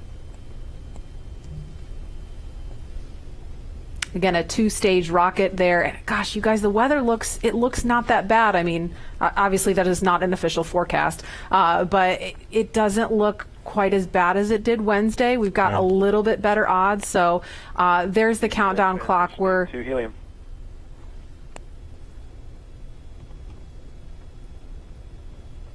going to pause to listen to that comm.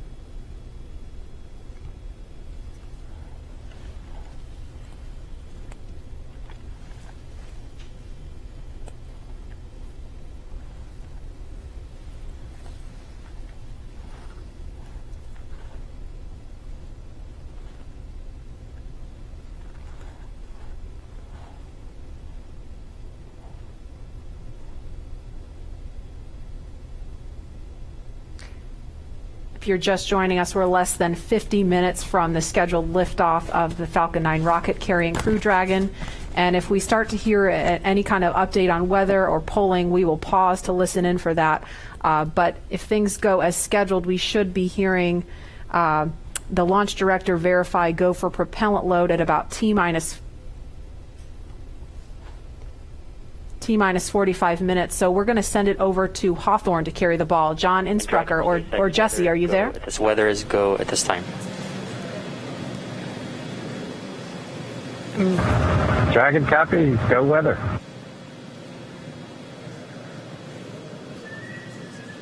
And there you heard that call out. So far, we have good weather. We are go for launch today. This is getting really exciting. I don't know about you, Dan, but my heart is beating pretty fast right now. Yeah, we've been waiting for those words since Wednesday. And we did hear a call to the crew, just in case you missed it, that they were only tracking one final weather constraint. It was the cumulus cloud rule. They were expecting it to clear up within 10 minutes, and it's cleared up now. So we are currently go on weather. Yes, and it's been pretty incredible to be so close to launch, and the road leading up to this point has been pretty incredible as well. It has been. It's been a partnership between NASA and SpaceX. We've been working together since SpaceX started flying cargo to the International Space Station, now getting ready to launch crew. And we've been really fortunate to work with not only a lot of international partners on the International Space Station, but a lot of And as a reminder, companies. here in the control room, we'll be closing doors here once we start with propellant load. Any last-minute bio breaks, please go ahead and accomplish those in the next few minutes. And the launch director just getting the teams ready. We'll be coming up on that propellant loading. Again, that starts at about 35 minutes prior to liftoff, so in about 12 minutes from now. There's going to be a go, no go coming up really soon. So let's go over to our man, John I, for the latest. John? It's T-minus 47 minutes, 24 seconds. We're continuing to count down. As you just heard, the launch director and launch team are preparing for the readiness for launch poll. Now, the launch director is currently checking with Dragon mission director and NASA launch manager for their readiness. And actually, it sounds like everybody is good there.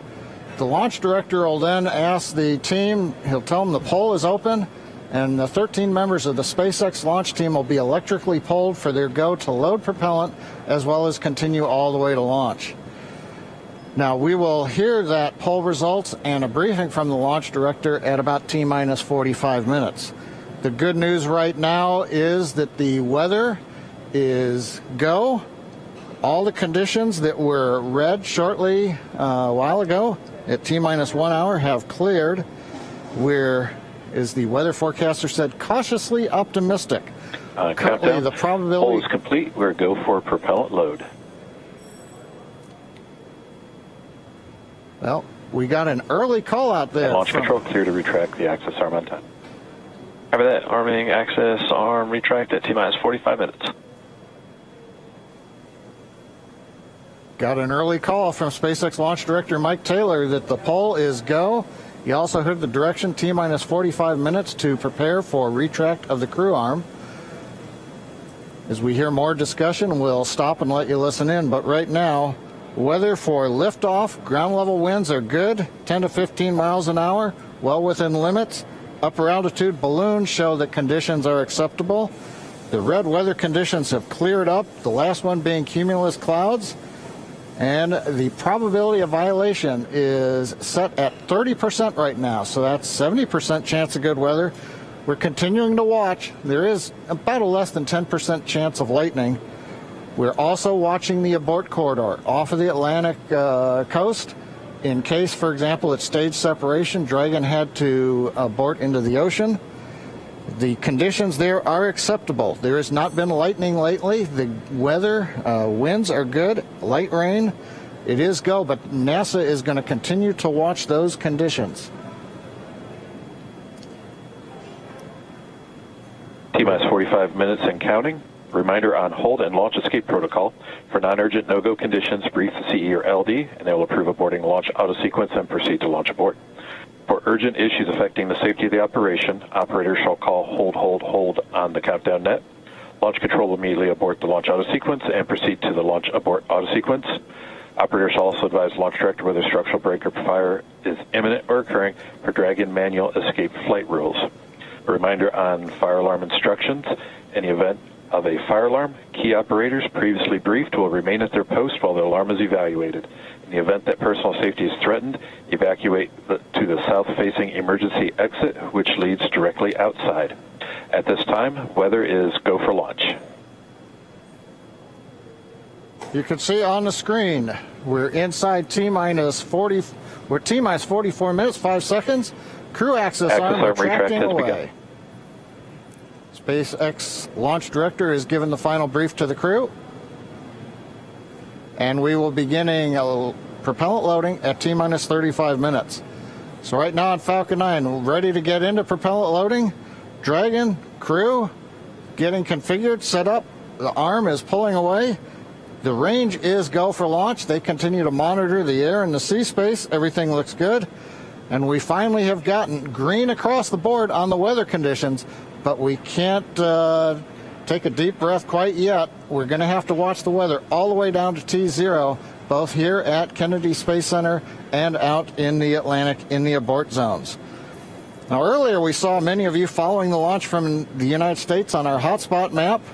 Now that we're inside an hour, we're seeing large numbers of folks logging on, tuning in from coast to coast and around the world.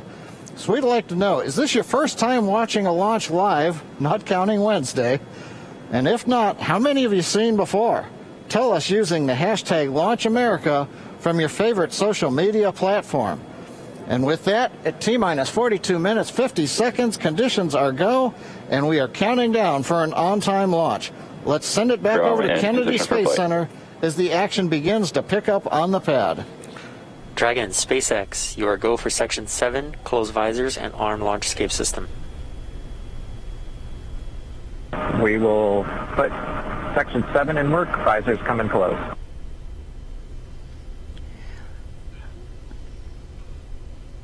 All right, the countdown clock is continuing to tick. My heart is continuing to beat 5 million beats a second, and we are getting so close. SpaceX Dragon in 7.2, visors are closed. We're arming launch escape system. Copy. And as you just heard, the crew is arming the launch escape system. That is one of the absolute last big milestones prior to liftoff, other than nominal Falcon operations.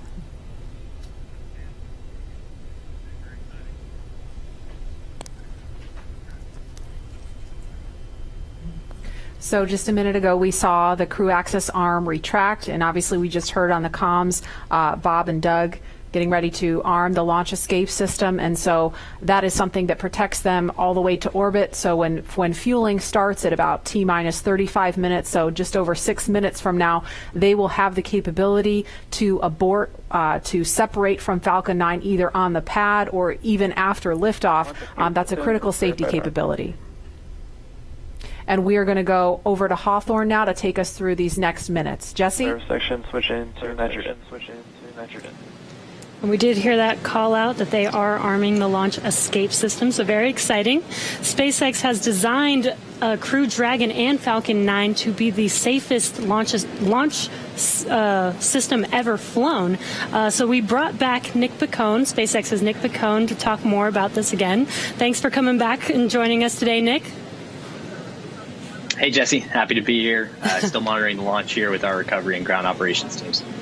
Awesome. And Nick was our mission manager for our in-flight abort test earlier this year and now works on the Starlink team.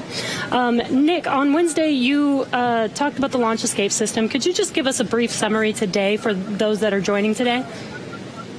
Sure. So the launch escape system, again, is our ultimate safety feature to keep Bob and Doug safe in the event of a major Falcon anomaly on the pad. The system is designed to automatically fire if either vehicle detects a dangerous condition developing. And if that happens, Dragon will use its 8 Super Draco engines to push the capsule off and away to a safe distance away from this Falcon. This capability is absolutely critical. It's what keeps the crew safe, and we're now active and armed on the pad with it protecting the crew. And as you mentioned, the launch escape system allows the Dragon to separate and get away from the vehicle. I believe it goes into the ocean. What happens after it lands safely in the ocean? Correct. So for most of our failure modes, the successful end state is Dragon deploying parachutes, splashing down safely in the ocean. But since a launch escape can happen while the vehicle's on the pad or anywhere in flight up through orbit, it could be splashing down right off the coast of Cape Canaveral. It could be splashing down thousands of miles away in the North Atlantic. If that happens, to make sure we can get to Bob and Doug as quickly as possible, the Space Force's 45th Space Wing, Task Force 45, has pararescue teams staged and ready all around the world, ready to drop in and rescue Bob and Doug as soon as possible. And you mentioned that the launch escape system will keep them safe all the way up to orbit. What other options are there after Dragon is in orbit? Sure. So if for any reason we're unable to dock to the International Space Station, we have several pre-planned return trajectories, which will bring the capsule down to a splashdown point close to shore, where NASA and SpaceX recovery forces will be waiting to recover them. It'll look like an otherwise totally normal recovery operation, except for the early end of mission. This operation is something we're doing with one of 2 identical crew recovery ships. We do that because the landing sites, we want to maintain as much flexibility as possible. There could be changing weather conditions that bring down one site and leave the other one up. So we have those 2 identical ships, one in the Atlantic, one in the Gulf of Mexico. And our space operations team can redirect the spacecraft to go to whichever site is the safest option for the crew at that time. And with the vehicle, in almost any scenario, it sounds like the vehicle will land into the ocean. And it may look like a gentle landing into the ocean, but it's a pretty dynamic event happening. And you mentioned there are teams that are ready to go and rescue the vehicle and the astronauts on board. How do you prepare for something like that, especially with so many different scenarios that could happen? Sure. So we're lucky to have had about a decade of recovery experience with Cargo Dragon 1 in our previous trips to the International Space Station. That, along with our booster recovery missions, we've got a great team of recovery operators here who have a lot of offshore experience with our spacecraft. The system, though, that we took that experience, we built up a new crew recovery ship, 2 identical crew recovery ships, I should say, which have a lot of those lessons learned baked into the design of that ship and the operations. These new ships have complete medical facilities, an operational helipad, and redundant communications, power, and propulsion to make sure they're robust and ready for anything we encounter offshore. We've also done tons of training exercises with SpaceX team, the NASA team, and the rescue forces I mentioned earlier, practicing capsule recovery, emergency scenarios where we have to get the crew out of the capsule while they're still in the water, as well as those helicopter evacuations taking off and landing from the pad many times, so that we make sure the team is ready to do that. They're all staged and ready. They feel ready to support, and will be ready to call on us if anything goes wrong today. Awesome. It sounds like Bob and Doug are in some really good hands and will be safe no matter what occurs on the vehicle. So thank you, Nick, for joining us again, for walking us through all of those details. I hope you're just as excited as we are for a launch coming up here very, very shortly now. So we're going to send it over to KSC to Lauren. Thank you, Jesse. So as you just heard, fueling is about to begin at T-minus 35 minutes. We are about 50 seconds away from that. And so we're getting really, really close to the first launch of astronauts into orbit from American soil since 2011. The launch escape system is armed, which, as you know, happens before fueling. And Dragon propellant load, that's the propellants that are inside of the Dragon capsule, not the rocket. Prop load for Dragon took place weeks ago and just a few miles down the road in what we call Dragonland. And those propellants, they are MMH, or monomethyl hydrazine, which is the fuel that we use. It's hypergolic fuel. And NTO, or nitrogen tetroxide, that's the oxidizer. Those two come together and they ignite in space to propel the vehicle. You don't need that TTEB or a third thing to ignite, because hypergolic propellants don't require it. You just need the fuel and the oxidizer. And as you just heard, propellant load has started on Falcon 9, and that's awesome. All right, so that bipropellant system feeds all of the engines on Dragon. So Dragon has 12 service section engines in each. So there's 3 in each quad. 3, 3, 3, and 3. Those are used for on-orbit maneuvering for Dragon. There's also 4 additional Dracos that are underneath the nose cone for large Delta V maneuvers that the vehicle will perform. But the engines that Nick Picone was talking about earlier are Super Draco engines. We have 2 in each quad of the vehicle, so 8 total. And those are bigger engines with a high flow propellant system, and those are what lift Dragon off of Falcon 9 in the unlikely event of emergency that requires us to get off of Dragon, off of Falcon. Now, you probably remember, let's see, Mercury, Apollo, Soyuz, they have that big pointy tower on top. That's the launch escape system for those vehicles. It's actually just another rocket on top of the spaceship that lifts the vehicle off. In the case of Dragon, our escape system is integrated into the vehicle completely. And so that's just better from one less thing you have to jettison every single flight. But it also allows us to have escape capability from the pad before T0 all the way through to orbit. And so even if the very last minute, if we needed to get off of stage 2 while we're in space, we could actually escape to orbit. So yeah, that's the escape system for little baby Dragon here. Thanks, Lauren, and thanks for walking us through that, because I think it's really important that people understand that critical safety capability, and that's the whole point when we hear that launch escape system is armed. What that means is that in an instant, they can separate from Falcon 9, shoot up into the air, and they can splash down safely in the Atlantic Ocean under Dragon's parachutes. And it was designed to do that. So now that fueling is underway, it's been going on for about 2 minutes now. So they have that safety capability ready to go on standby in an instant if they need it. And so we want to go over to Hawthorne now for an operational update from John Insprucker. John? Fuel and stage 2 fuel, all flow rates tracking nominally.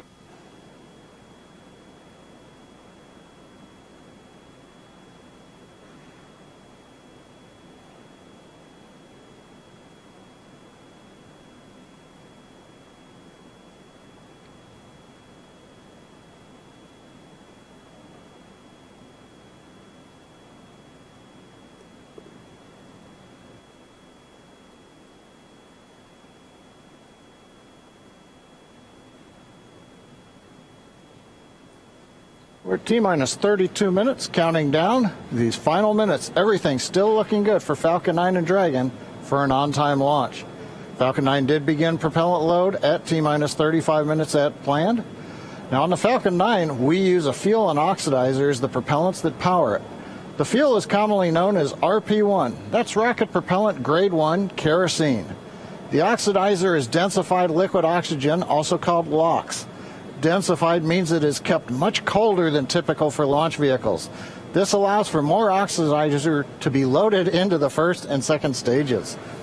Now with the fuel and oxidizer on hand, we need an ignition source to complete that fire triangle, as we call it. For this, Falcon 9 uses a fluid called TTEB. It ignites in the presence of oxygen and gives off a green-colored flame. Now it's hard to see on the first stage ignition due to the water that will be spraying on the pad, but you might just see the green flare as the second stage engine ignites following stage separation over 2.5 minutes into flight. Now currently first stage fuel tank is about 10% full. The first stage, as a reminder, as you look on the left side of your screens, the first stage is the long white cylinder at the bottom, topped off by the black cylinder. So over 2/3 of the rocket is that first stage. So the fuel tank is getting loaded. We're also loading the liquid oxygen into the first stage also. The second stage, which is the top 1/3 between the Dragon and the black cylinder, that's the white second stage. That is being loaded with fuel right now. That's about 8% loaded at this moment. Liquid oxygen loading is going to begin on second stage at T-minus 16 minutes 30 seconds. Liquid oxygen loading will continue on both stages all the way down to the last few minutes of the count. We're also loading helium into pressure vessels on the stages. That's used to pressurize tanks in flight as the propellant is pulled out by the strong Merlin turbopumps. On board the Dragon spacecraft, astronauts are monitoring systems while the propellant is loaded into Falcon 9. While we mentioned we had trained them with sounds that we had recorded on board. They've been through most of the propellant load, and they are now experiencing those sounds and vibrations. Stage 1, grab helium load continues to started. report no problems. They are go to support launch. Weather, the last of the red conditions cleared up about 15 minutes ago. Everything is marginal but acceptable on the weather. We'll continue to watch all the way through the countdown. Now, as a reminder, today we are now into an instantaneous launch window now that we've begun. Hola amigos, ¿cómo están? Espero que se encuentren muy bien. 30 minutos para el lanzamiento. Ahora sí vayan por sus palomitas. El lanzamiento va a ser desde Florida. Recordemos que va a ser desde Florida este lanzamiento. Ya dijeron que el clima está espectacular. Ya retiraron la primera plataforma. Entonces ya estamos a una nada de un lanzamiento totalmente histórico. Quiero darle las gracias a todas las personas que nos están acompañando todavía aquí totalmente en vivo. Ceci B, Raimundo Cano, amigo, ¿cómo estás? Beatriz García, dice Beatriz García, Toño, así es, mis pequeños aquí presentes. Sí, es algo histórico para los niños. Mis hijas están súper emocionadas. Ya tienen cada ratito que sale el reloj, dice, andan haciendo 10, 9, no, todavía no.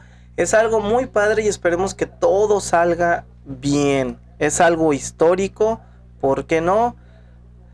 Y pues a lo mejor este es el inicio de algo diferente que posiblemente en unos años más, a como va avanzando la tecnología, ir a la luna sea cosa como ir a otro país en un avión. Bastante interesante.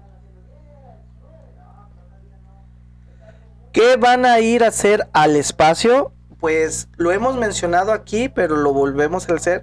Lo que es muy importante el día de hoy, pues van a ir dos astronautas. Uno se llama Robert, que es de 49 años, y el otro es Douglas Hurley, de 53.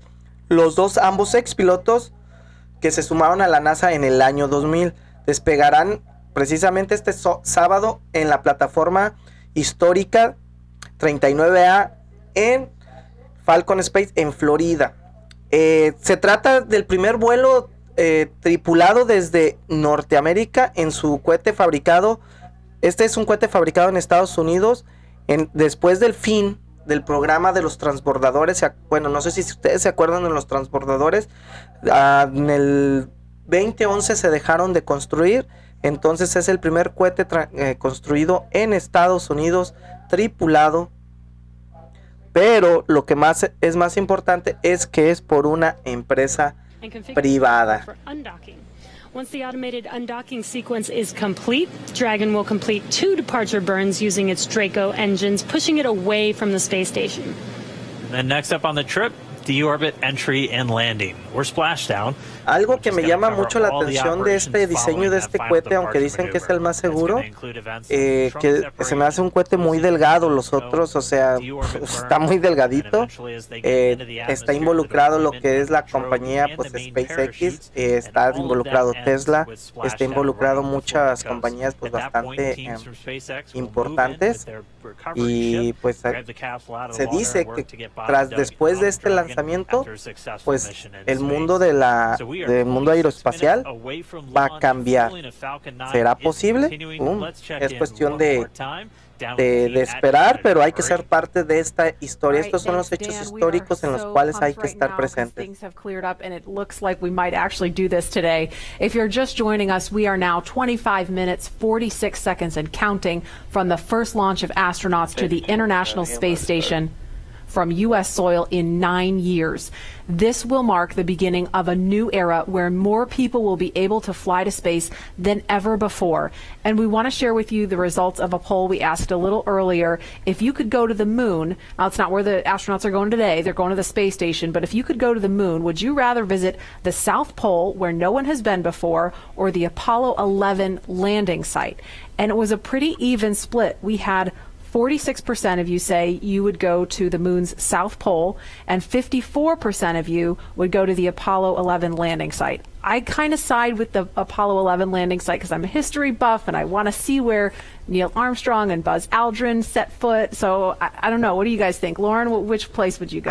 I'm with you on that one. And I would love to go see that flag there and those footsteps, those footprints there. Still be there, right? There's no wind up there. Should still be there. Leland, how about you? I think I'm with both of you because it's just like, the meatball, the classic. Yeah. Going to the classic spot, and that's where all of it started. That's where all that inspiration came, even though I was an antenna engineer not seeing it. But besides that, that's history. And hopefully maybe it wouldn't have to be one or the other. That's true. Exactly. Yeah. I mean, we're going to learn more from going where we've never been before. Exactly. And so we need to go to the South Pole too.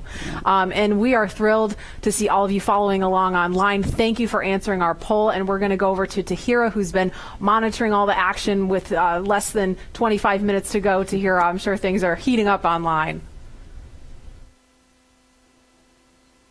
Hey, Marie, I mean, you're completely right. Now that we have that go for launch, people are on the edge of their seat right now waiting on this historic moment to take flight. As you can see, photos are still coming in of just everyone around the country showing their excitement for this launch. And it's really been a touching thing to see how everyone's kept this excitement going from Wednesday's first attempt. So we just took a look at numbers, and we are now over 3 million people tuning in for this historic launch. And so for me personally, I just want to wish Bob and Doug the best of luck. This will be my own first time watching humans lift off to space from the United States, and it's just going to be a super emotional moment. For that, Marie, back to you at Kennedy for these last minutes before launch. All right, thanks, Tahira. And Leland, we got 23 minutes and some change to go. What do you think Bob and Doug are feeling right now? I think, they're very calm, cool, and collected as test pilots, but I think they're thinking about what are the steps that I have to take if a malfunction or something happens. And so the nominal stuff is all kind of automated, but if something happens where they have to intervene with those touch screens, that's what they're thinking.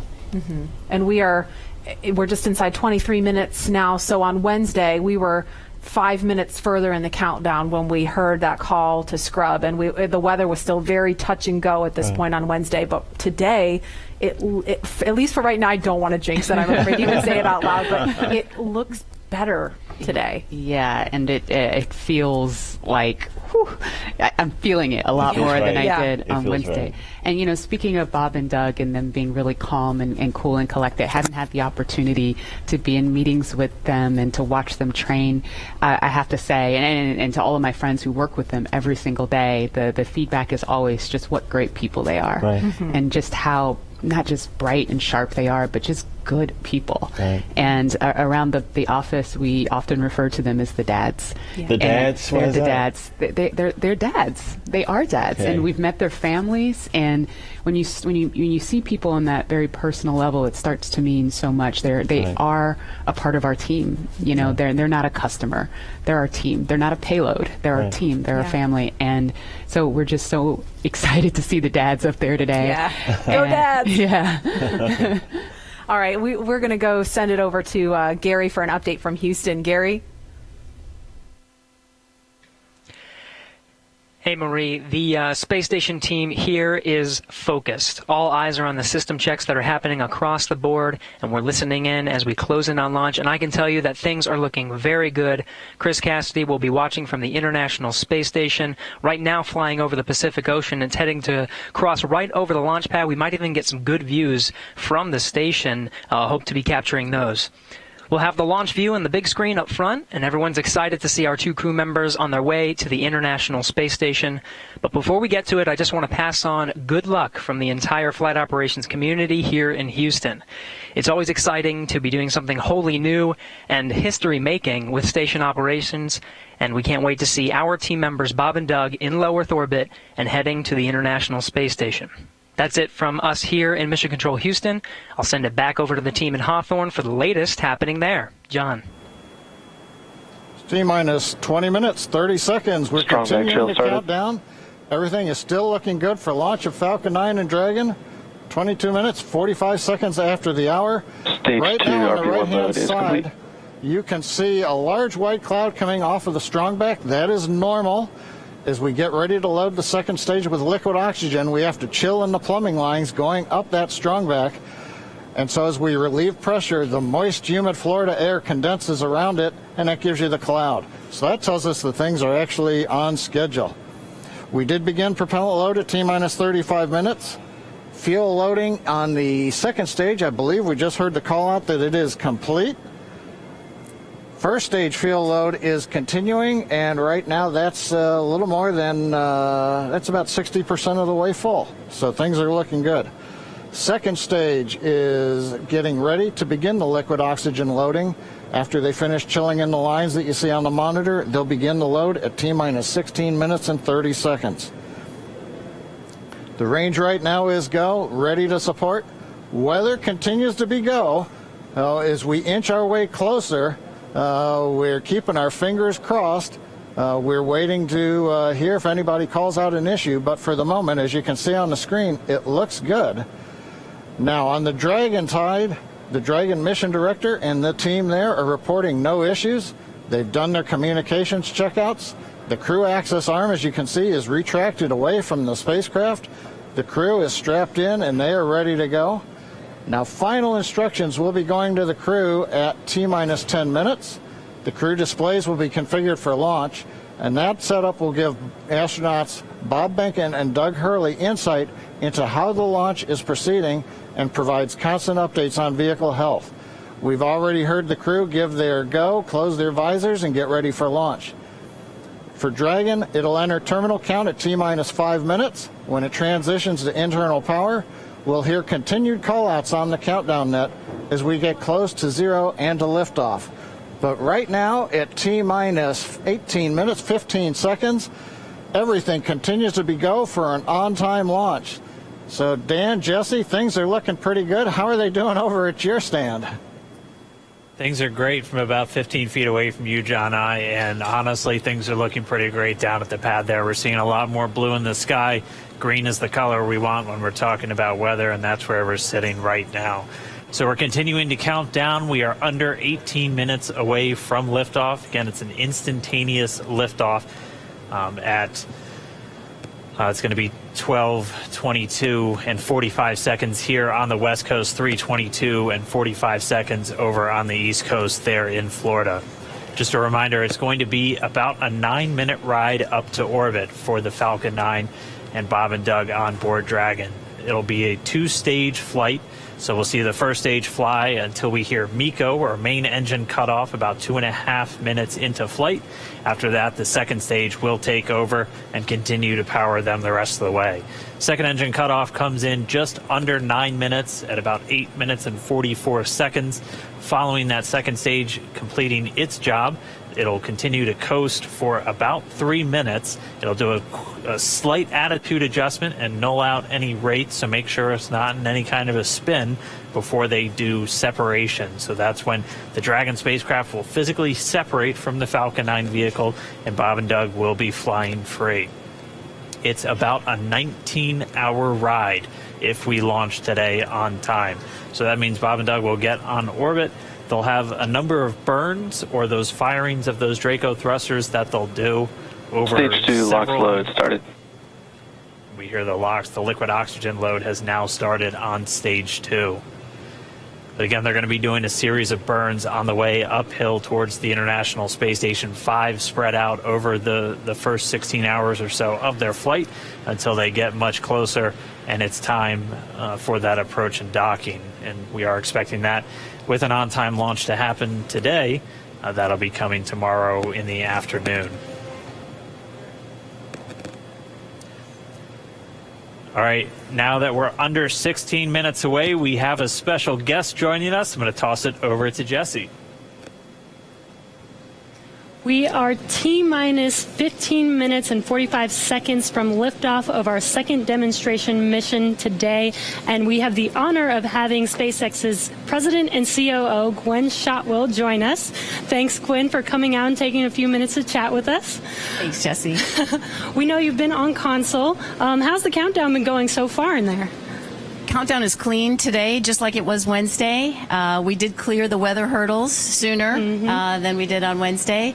And the only thing we're watching right now is downrange weather and lightning at the staging location. Of course. But we will clear that hurdle at T-minus 7 minutes. Awesome. Great. Very exciting. Now I'm going to throw it back to 2012 because you were on console for Dragon when it was first making its way to the space station. How does that experience compare to today? Stage 2 LOX is on the DPUs. So I was nervous anomaly. then. I stopped getting nervous for launches. Today I'm nervous again. Super nervous. Stomach and throat. Understandable. No, it's a fantastic day today. I'm really excited. The team is pulled together. It's such a professional operation. And when I say team, by the way, I mean SpaceX and NASA. These folks have been working incredibly hard and have done a fantastic job. Yes, and we are all so excited. And we know that you have to get back inside of mission control, but is there anything that you wanted to say before liftoff to NASA and SpaceX? Well, I want to thank NASA, of course, for their generosity and their help with getting to this place. I want to thank all the SpaceXers who have come together to make this moment in history. And I want to thank Elon for hiring me. We thank Elon for hiring you as well.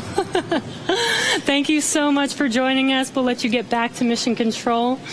And good luck with launch today. Thanks, Jesse. And Godspeed, Bob and Doug. Well, we are so excited. We are just a few minutes away from countdown. So we are going to turn it over to Dan and John for the final minutes in terminal count. Take it away, John. T-minus 13 minutes, 30 seconds, continuing to count down. We're continuing to load fuel onto the first stage. That should finish up in just about 6 minutes. Fuel is completely loaded on the second stage. That's closed out. And we are continuing to load liquid oxygen on both the first and second stage. The liquid oxygen load beginning on the second stage just about 3.5 minutes ago. We are also loading cryogenic helium into the storage vessels on the first and second stage, getting in the last little bits of helium when we keep it cryogenic, cold and liquefied. That gets us, just like we do with liquid oxygen, the maximum amount into the storage volume so that we can get the most performance out of the vehicle. Right now we are in a fairly quiet state on the vehicle. Ground pumps continuing to put the propellant in to first and second stages. Next significant issue, callouts that we're going to hear will probably be inside the T-minus 10 minutes when they talk to the crew. We'll listen for that. but at the moment, everything continuing to look good at T-minus 12 minutes and 20 seconds.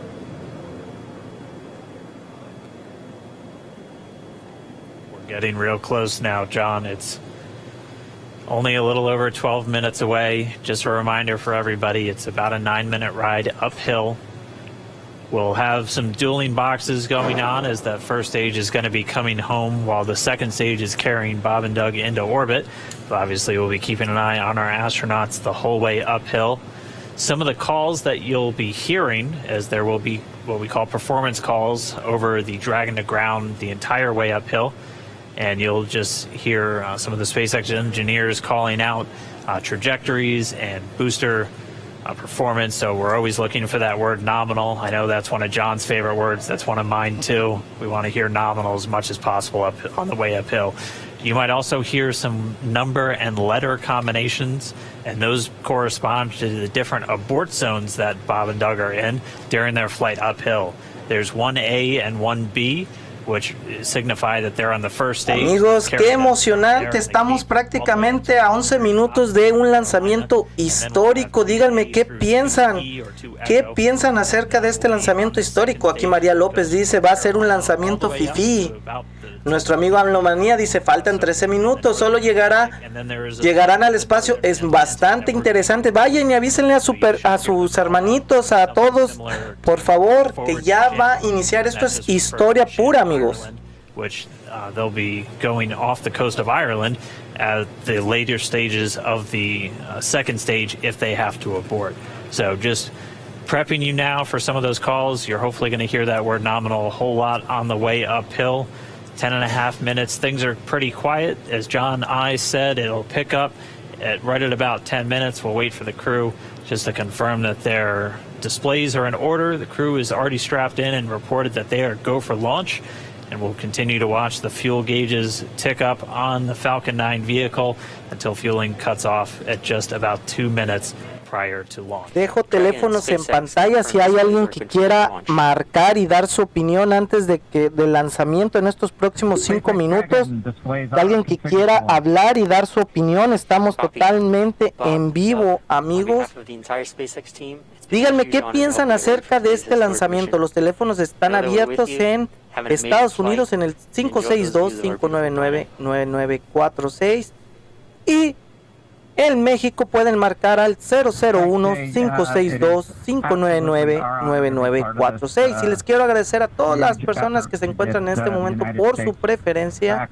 De verdad, muchísimas gracias. Y pues estar al pendiente de esta historia. Popacho, aquí está nuestro amigo Popacho saludando, y a cualquier persona, de verdad, marquen, las líneas están abiertas antes del lanzamiento. ¿Qué están pensando? ¿Están nerviosos? Yo ya no tengo uñas, señores, ya me acabé las uñas de los nervios que traigo. Configured for launch. We are coming up on 9 minutes and counting. We've gotten through T-minus 10 minute with the crew discussions. Activity is now going to switch over to Falcon 9. Our next major event comes at T-minus 7 minutes. We begin what we call engine chill. Pre-valves will open.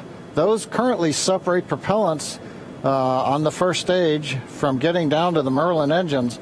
We'll open the pre-valves. That'll allow fuel liquid oxygen to flow to the top of the pumps. And more importantly, when we open the valves, no olviden suscribirse al canal. Si eres nuevo, suscríbete al canal. It'll take a few minutes to get them cold enough to where they would then be ready to pass the large amounts of liquid oxygen through the pumps and into the main thrust chambers when we get to engine ignition at T-minus 2 seconds. We don't want to try to run highly chilled liquid oxygen through a warm pump.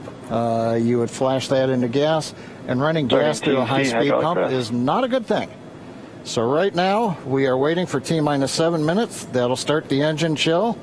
Shortly after that, we will also get the fuel shutdown.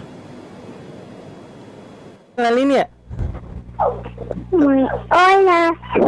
Hola, ¿quién habla? Soy Kim.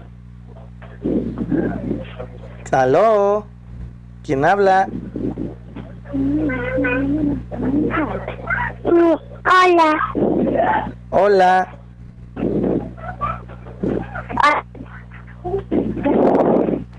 Saluda. Hola, ¿con quién hablo?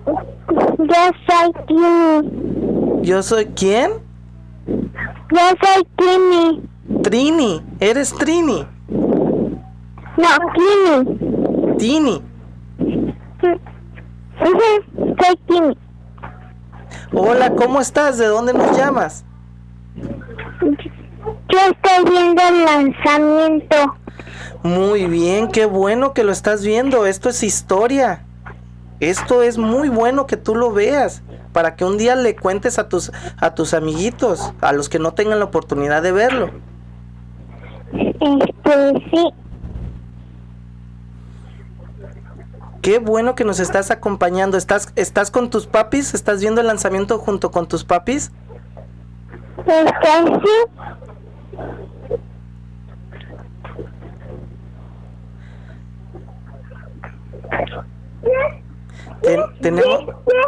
Tenemos la llamada de un pequeñín. Me da muchísimo gusto que nos hayan llamado un pequeñín, de verdad. Este es muy importante, ya que es historia pura, y un día este pequeñín va a decir: sí, yo estaba ahí, estaba chiquito, pero me acuerdo de este lanzamiento porque puede cambiar la historia. No, lo dejó la maestra de tarea. ¿Te lo dejaron de tarea? ¡Ay, qué bueno! ¡Qué bueno por tu maestra! Adiós. Adiós. Toño, soy la señora Beatriz García. Hola, señora Beatriz. Sí, al último me lo imaginé. ¿Cómo está, señora Beatriz? Muchísimas gracias por su preferencia y por estar aquí. ¿Cómo está? ¿Está emocionada? Sí, muy emocionada. Mira, yo tengo 55 años y... Ay, permíteme, ¿puedo hablar tantito a mi bebé? Sí, espérame. A ver, di saluda. Rápido. Hola, di hola. Hola, ¿te están oyendo? Rápido. Ya, adiós. Es que él también quería hablar. Y yo en el 68, pues ahí imagínate, toda emocionada, aunque yo era muy chiquita, pero recuerdo algunas cosas y esto es historia. Entonces, pues mi chiquita está emocionada y dice: yo quiero hablar, pero le da pena, dice. Ay, no, pues está muy bien, pero sí es algo histórico y pues aquí estamos emocionados por el lanzamiento, ya a 5 minutos del lanzamiento, la verdad, bueno, esto es historia pura. Y bueno, entonces ya me voy a verlo. Claro que sí, y le agradezco mucho por la llamada y qué bueno que su pequeñín ahí está atento. Y aquí estoy yo desde que empezaste, Jesús Domínguez de Benditas Redes Sociales nos invitó y estoy aquí presente, solamente que no entro mucho, porque por mis latosos, pero siempre le doy vista y escucho tus en vivos, pero no entro. ¿Sí? Gracias. Pues muchas gracias, y a Jesús Domínguez, que precisamente de nuestros amigos de Benditas Redes Sociales, por la recomendación. Muchísimas gracias. Claro. Y pues aquí estamos. Ya. Hasta luego. Hasta luego. Gracias, bye. Bye. Sí, ya estamos a 4 minutos. 4 minutos de lanzamientos, amigos. Voy a poner, voy a estar, voy a cerrar mi enorme bocota y lo voy a disfrutar junto con ustedes, de verdad. 4 minutos, estamos a 3 minutos. 3 minutos y medio de este lanzamiento. Quiero darles las gracias a todos los que nos están acompañando. Tienen 3 minutos para avisarles, para que vayan a los otros canales, para que vayan a todos, digan: vénganse opinando con el hígado. Dice: el éxito de la operación confirmará las opciones de reutilizar este tipo de cohetes espaciales SpaceX después de las pruebas de despegue, aterrizajes hayan ofrecido un total optimismo. Así es, Iván, el terrible, que has estado aquí al pendiente de toda la transmisión. Muchas gracias, te lo agradezco. Amlomanía, quiero un bubulubu. Muy buenos, dice Iván el terrible. Excelente opinión. Beatriz García, Freya Leas, aquí nuestra amiga Beatriz, que nos acaba de marcar. Y pues ya, ahora sí cierro mi bocota, porque todos tenemos que estar en este conteo maravilloso. Adelante. Okay, we're at T-2 minutes, 42 seconds. Stage 1 LOX load is closed out. Stage 2 will continue to load for about another half a minute or so. Once we get the completion of Stage 2 LOX loading, we have to vent down the line, so you'll see another large white cloud coming off of the strongback. That'll be normal. That'll happen Vehicle around is transitioning to T internal minus power. 1 minute and 40 seconds. We're going on internal power now. Just a few seconds away from the Stage 2 LOX load being complete. It's been almost 9 years since we've been in this position. A lot of work done by thousands of people to get to this point. All our eyes focused on 2 now.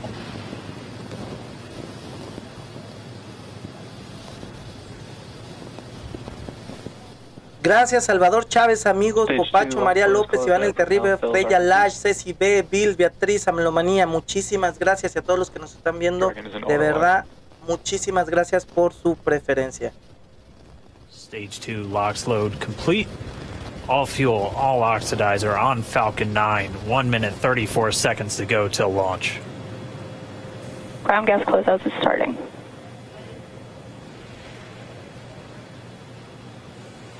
Un minuto y medio, qué nervios. Ya, ahora sí, me callo.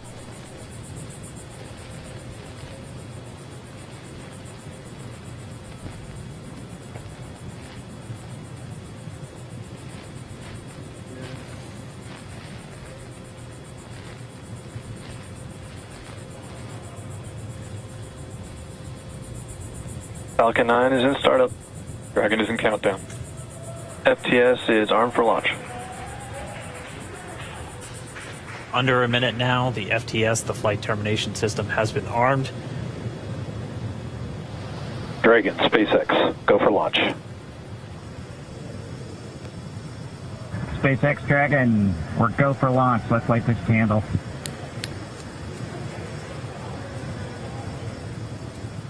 T-minus 30 seconds.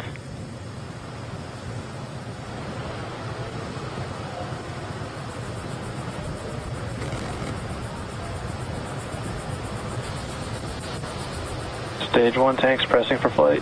T-minus 15 seconds. 10, 9, 8, 7, 6, 5, 4, 3, 2, 1, 0. Ignition.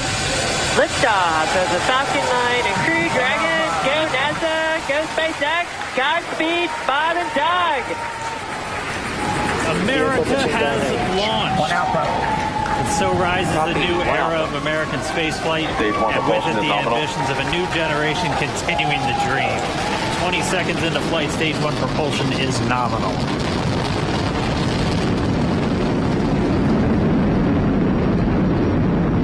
T plus 30 seconds into this historic mission. Flying crew on board Dragon and Falcon 9, and look at them go. Falcon power telemetry nominal. M1D throttle down. We're throttling down to get ready for the period of maximum dynamic pressure. We're in the throttle bucket. Reports say all systems are go. Vehicle is supersonic. We've exceeded Mach 1 on the Falcon 9. M1D throttle up. We're throttling back up to full power as we're through max Q. Copy, 1 Bravo. And we heard that 1 Bravo call out. That's just the second abort zone that they're in. They'll continue to be on this until the first stage has done its job and they switch over to the second. At this point, Bob and Doug pulling about 2.3 Gs, 2.3 times the Earth's gravity, already moving at over 1,500 miles per hour. We've heard the call out for MVAC engine chill. That's getting the MVAC engine ready to light. That'll come at about 2:44 into flight. Right now, everything continuing to look good. Next major event coming up is going to be the triple. We'll have main engine cutoff of the 9 first stage engines, stage separation, and then ignition of the second stage engine to continue to carry astronauts into orbit. Coming up in about 20 seconds. M1D throttle down.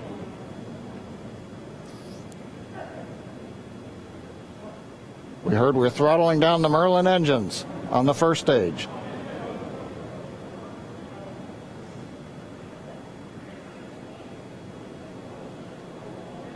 And we have MECO. MECO. 2 Alpha. Falcon stage separation confirmed. Copy 2 Alpha. MVAC ignition.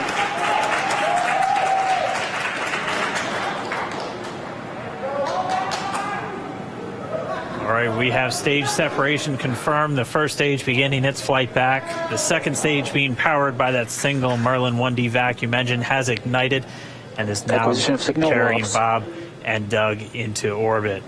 So they're going to continue under the power of this second stage. Stage 2 propulsion is nominal. Which will cut off at SECO, or second engine cut off at about 8 minutes and 44 seconds into today's flight. So a little over 5 minutes to go still on this second stage. You heard the call out 2 Alpha, so they're now in the longest abort zone that carries them all the way from about North Carolina up the eastern seaboard almost to Canada. Things looking good though, getting good call outs, nominal propulsion on that second stage. Bob and Doug continuing to make their way into orbit.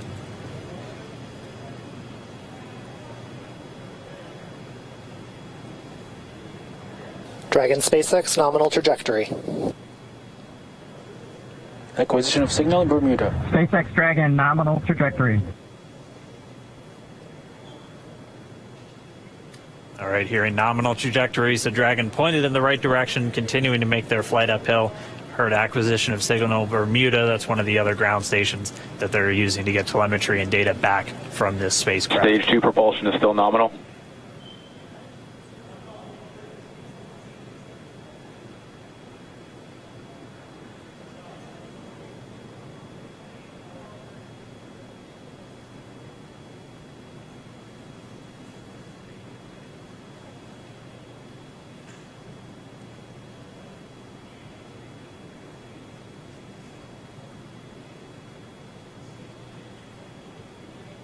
A little over 4 minutes, 40 seconds into the flight.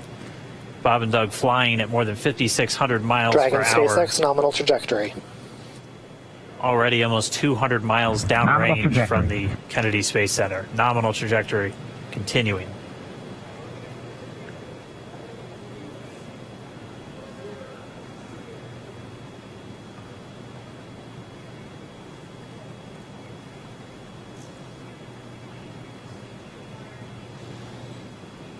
And while they continue uphill, looks like we are getting a view of the first stage as well. Yep, on your right screen, you can see that first stage with the grid fins deployed. It's making its way back to attempt to land on our drone ship, Of Course, I Still Love You today.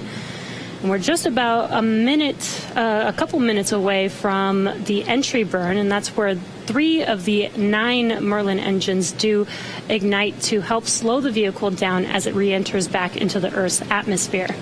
And then after the entry burn will be the landing burn, which is just a single engine Dragon burn. SpaceX nominal trajectory. And you heard nominal starting chill for entry burn. There's that call out. They are still on a nominal trajectory on Dragon, still on second stage, and that's that MVAC engine on second stage on your left screen.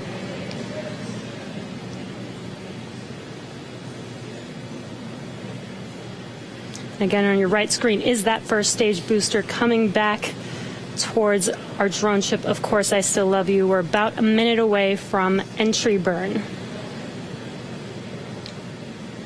Meanwhile, that second stage continuing to power Dragon into orbit.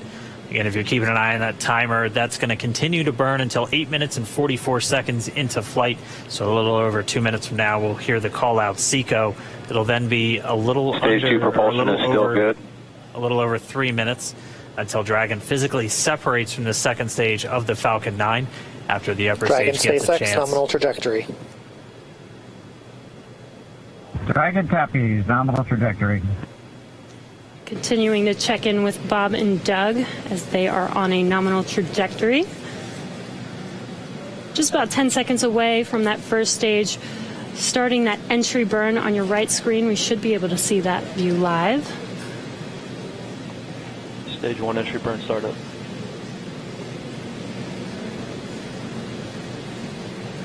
And there is that entry burn beginning. This burn lasts about 36 seconds long. Stage 2 FTS is saved. pueden ver la velocidad a la que va, a 1800 millas. Ahí está el cronómetro, de velocidad. Va a más de 1800 millas por hora. Va a una velocidad enorme, amigos. Enorme. In rapid succession. Ahora sí, ni qué carros de la Fórmula 1. Second engine cut off. We'll be looking for that stage 1 landing burn shortly after. Estoy impresionado, tengo que reconocerlo. Impresionado de lanzamiento, fue espectacular. Such a cool view on your left screen. Hay muchas cosas seeing para Bob and analizar, Doug on Dragon. Right now you can see the displays that they are seeing right now themselves. Terminal guidance. And back there, all step. 22,000 millas We are coming up 25 seconds or so away from SECO, or second engine cutoff. This is also the point where Bob and Doug are experiencing their highest G-force. We're seeing the counter tick up to right about 1.8. Copy, Shannon. You heard Shannon, so that just means they're in their final abort zones. If they were to abort at this point, it would either be an abort to orbit or to land off the coast of Ireland. Standing by for second cutoff confirmation. And back there, all step. And back shut down. Stage 1 landing winner. Confirmation of SECO's second engine cutoff. Now we are waiting for our first stage to make its way to our drone ship. Of course, I still love you. Dragon SpaceX nominal orbital insertion. Confirmation nominal orbital insertion. Nominal orbital insertion. And what you're seeing on your screen is a live view of our drone ship, where our first stage will be coming down. Looks like we lost that live view, but we'll wait for confirmation of that landing shortly here. Falcon 9 first stage is successfully landed. And there you can see on your screen, Falcon 9 has landed. This is the first Falcon 9 to carry humans to orbit, so very exciting for us. And as you can see on your right screen, Bob and Doug are still making their way to their targeted orbit. M1D to recovery 1. So exciting today. M1D. It doesn't stop. It does not stop. All right, we did hear again that call out, good orbital insertion, so that means Falcon 9 and Dragon right now exactly where they're supposed to be. M1D to FRC on recovery 1. And it's right at about 12 minutes when Dragon will separate. Looks like we saw zero. No manches, es cierto lo que acabo de ver. La parte que se despegó de la nave aterrizó en el barco donde lo tenían planeado. No manches. No manches. Ahora sí tengo que decir que se la están rifando. Lo acabaron de ver, la parte trasera que se despegó donde va todo el combustible, todo, aterrizó en el barco. Cold gas thrusters built into the rocket body itself. Exactly. So we do expect that separation to occur in about a minute from now, but they do wait until they have full confirmation that it is ready to separate. Such cool views. I cannot get over this view that we are seeing right now. Bob and Doug on the right screen inside of Crew Dragon out in space. Yeah, already 200 kilometers over planet Earth, or a little over 124 miles, traveling in excess of 2,700 meters, 27,000 meters per second, or about 16,000 miles per hour.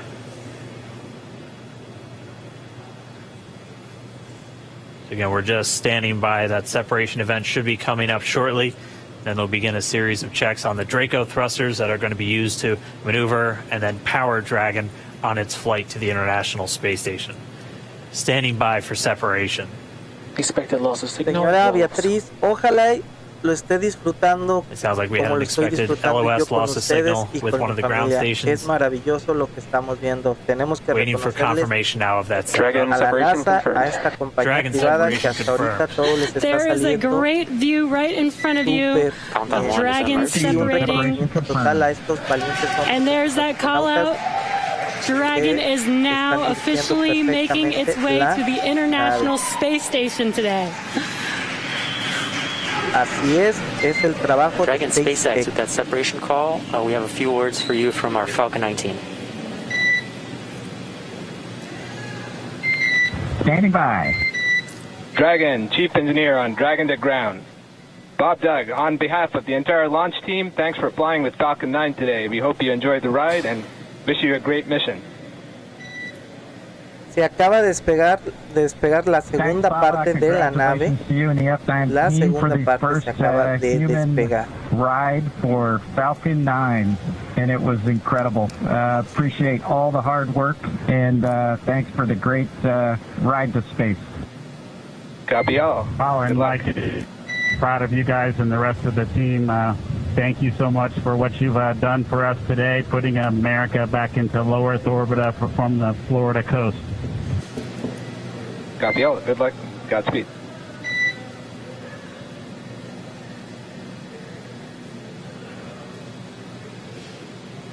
All right, so Bob and Doug are in And Dragon space. SpaceX, we confirm nominal ECLS activation and service section Draco checkouts. Nose cone deploys in progress. Copy all. We're monitoring. The Corps here in Hawthorne giving the crew a heads up that we have confirmation the nose cone is deploying. So again, that nose cone is going to open up a little bit more than 90 degrees, goes up to about, I think, 105 degrees, and that's going to expose the actual docking ring and the hatch that they're going to be going through once they attach to the International Space Station, and also 4 of those Draco thrusters, we call them the forward bulkhead thrusters, that are going to be used for these major phase burns or firings of those thrusters to actually raise their orbit gradually over the coming hours. Also heard good activation of the ECLS, that's the Environmental Control and Life Support System. That's everything controlling their atmosphere, just keeping Dragon a nice, safe, habitable environment where they're going to be living for the next 19 hours until they arrive at the space station. Right, exactly. And Falcon 9's job may be done for today, but the mission is not over. Crew Dragon's job is not done. As you can see, Bob and Doug are still inside Crew Dragon, making their way. It will be a 19-hour trip to the International Space Station before they dock tomorrow morning. And such cool views. I love that we can get these live views here and see and watch what they're doing now that they are in orbit. Yeah, it's incredible to just be looking over their shoulder, to be along for the ride.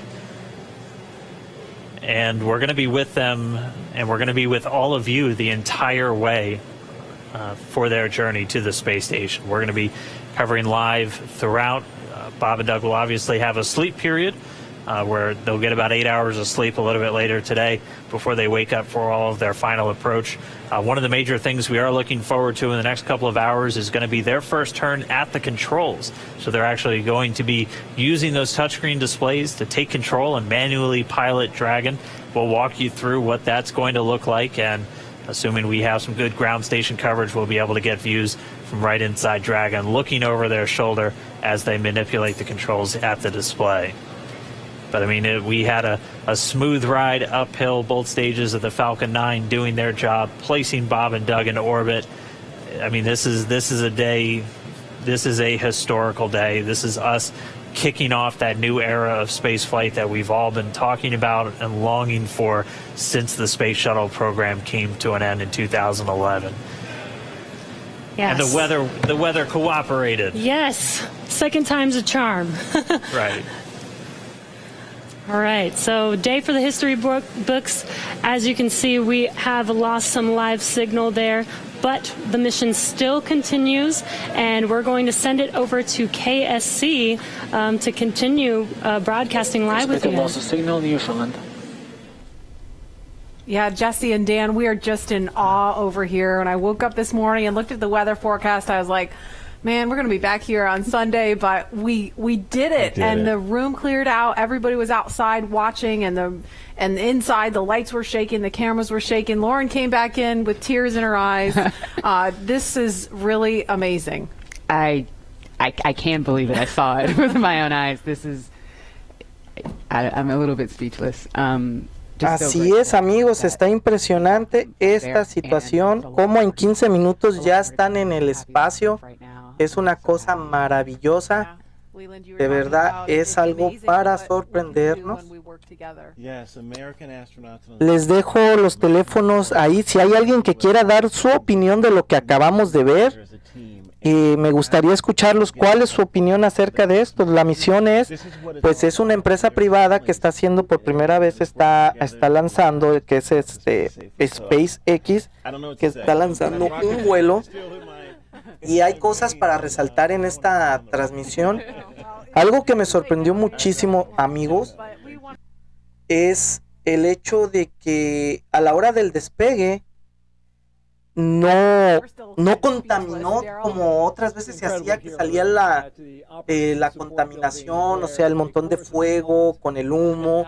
Ahora no, fue un despegue bastante limpio, muy limpio. Vi un despegue rápido, a una velocidad impresionante. Yo escuché que a más de 1,700 millas por hora. Y me impresionó la limpieza, la pureza.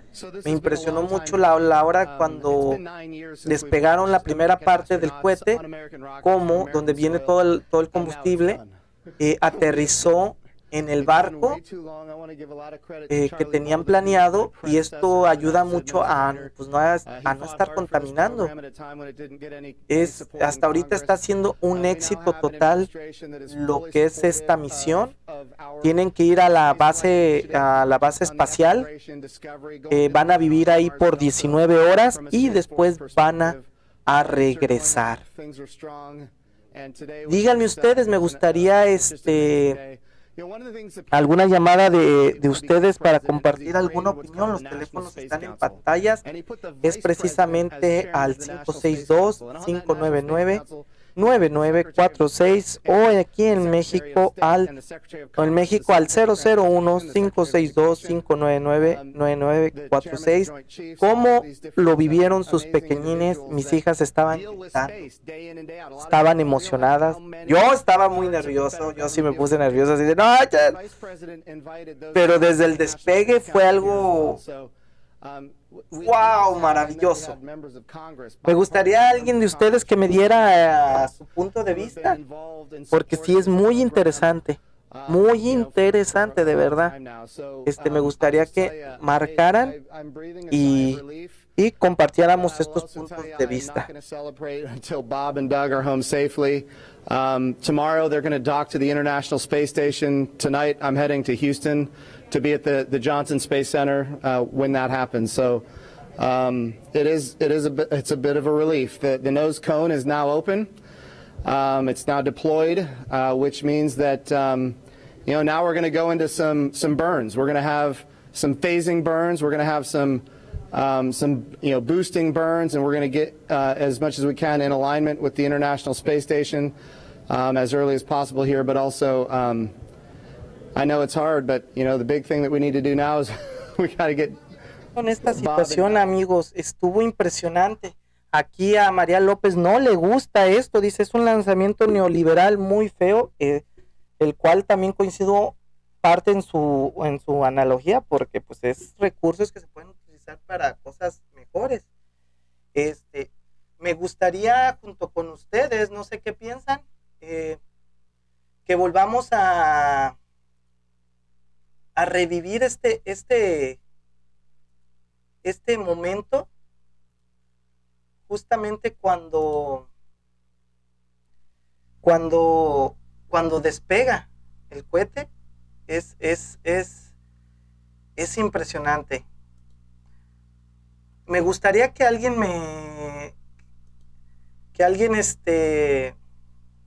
llamara y compartiéramos puntos de vista. Aquí está, vamos a revivir el momento en que despegó el cohete. ¿Les parece bien? Vamos a ver esta maravilla y vamos a analizarlo. 15 seconds. 14, 13, 12. 10, 9, 8, 7, 6, 5, 4, 3, 2, 1, 0. Ignition.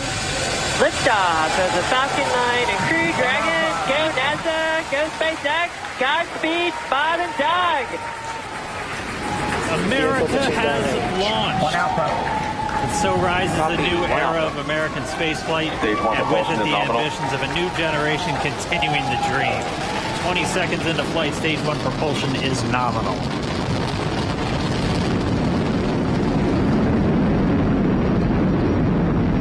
Plus 30 seconds into this historic mission.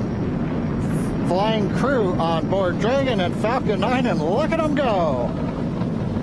Falcon power telemetry nominal. M1D throttle down.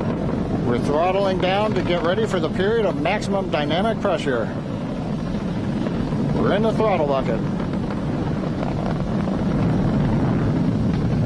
Estamos teniendo problemas de transmisión aquí.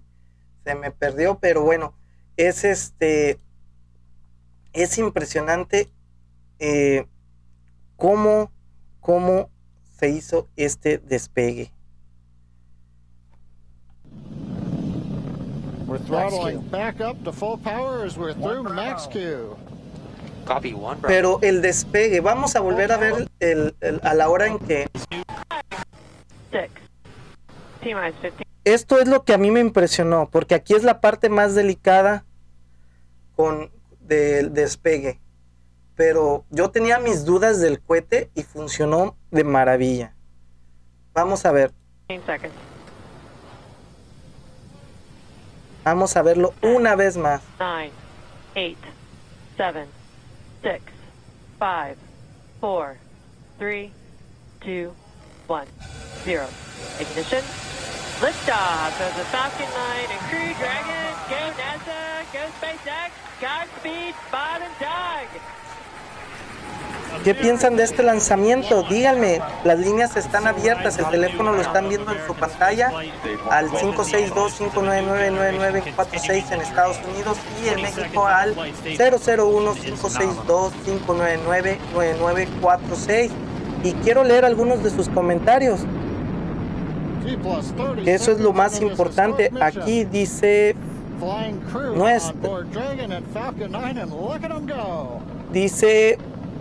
dice Beatriz García, qué bonito, linda tarde. Raimundo Cano, Toño, vuelve a repetirlo. Efectivamente, lo estamos repitiendo.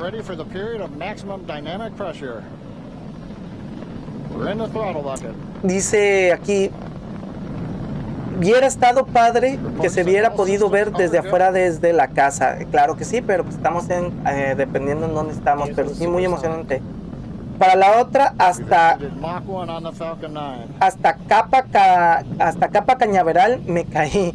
Dice, es para distraer y entender con esas emociones y no ver la pobreza. Así es, María López está molesta.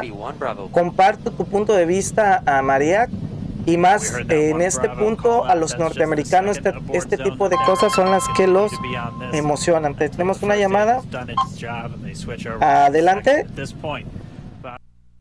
Amigo Toño, saludos. Amigo, ¿cómo estás? Bien. ¿Quién habla? Héctor Callejas. Héctor Callejas, ¿cómo estás, hermano? Es que sí. Yo sí te reconozco, tengo aquí tu número, pero pues la gente... Héctor Callejas, ¿cómo estás? Danos tu opinión de lo que acabamos de vivir. Me encantó, estuvo genial, hermoso, espectacular. ¿Qué es la parte que más te gustó, que te emociona? Aparte del despegue, fue cuando nos mostraron ángulos del motor y sobre todo lo que nos dijiste de a cuántas millas iba. Sí. Justamente en pantalla está uno mide la altura y el otro iba midiendo la velocidad. A mí yo vi, pero dijeron millas, no alcancé, no sé si por ahí dijeron que eran kilómetros o millas, yo entendí millas. Pero de todos modos, 1700 kilómetros por hora o 1700 millas, que también es muchísimo más. Es impresionante la velocidad con lo que fue. ¿Algo más que te haya impresionado, Héctor? Pues no tengo pues nada más que decir, pero sí me gustó, me encantó y sobre todo valió la pena esperar. Eso, sobre todo. ¿Qué te pareció después de que soltó la primera parte donde va todo el combustible? Porque pues va desprendiendo. A mí eso sí me sacó. ¿Cómo vistes cuando la primera parte que se despegó cayó en el barco? ¿Sí vistes cómo aterrizó esta parte ahí o no te percataste? Pues no mucho. Ah, pues sí, efectivamente, así fue. Esto es muy bien, es muy padre porque muchas veces de las partes que iba soltando los cohetes las iban regando por el espacio, por la tierra y pues las dejaban por ahí. Ahora, por primera vez, lo agarraron y lo volvieron a reciclar. Esto está muy padre, que cada vez cuiden esto. Dame tu impresión, Héctor, acerca de si has de recordar los otros despegues de cómo salía el fuego, el humo. Ahora hay bastante diferencia, ¿no crees? Pues es la primera vez que veo este tipo de cosas en la vida real y esto pues fue bastante real. Exactamente. No te he visto en los programas de televisión, pero esto sí se sintió como que muy real. Así es, no, estuvo impresionante, de verdad estuvo maravilloso, a mí me encantó. Yo personalmente, pues como te menciono y les menciono, yo trabajo en la industria donde se hacen todas este tipo de cosas, pues entonces sí me emociona.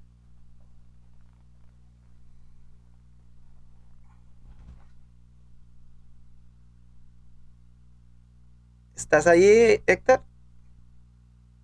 Sí. Sí, amigo, sigo aquí, te estaba poniendo atención. Ok.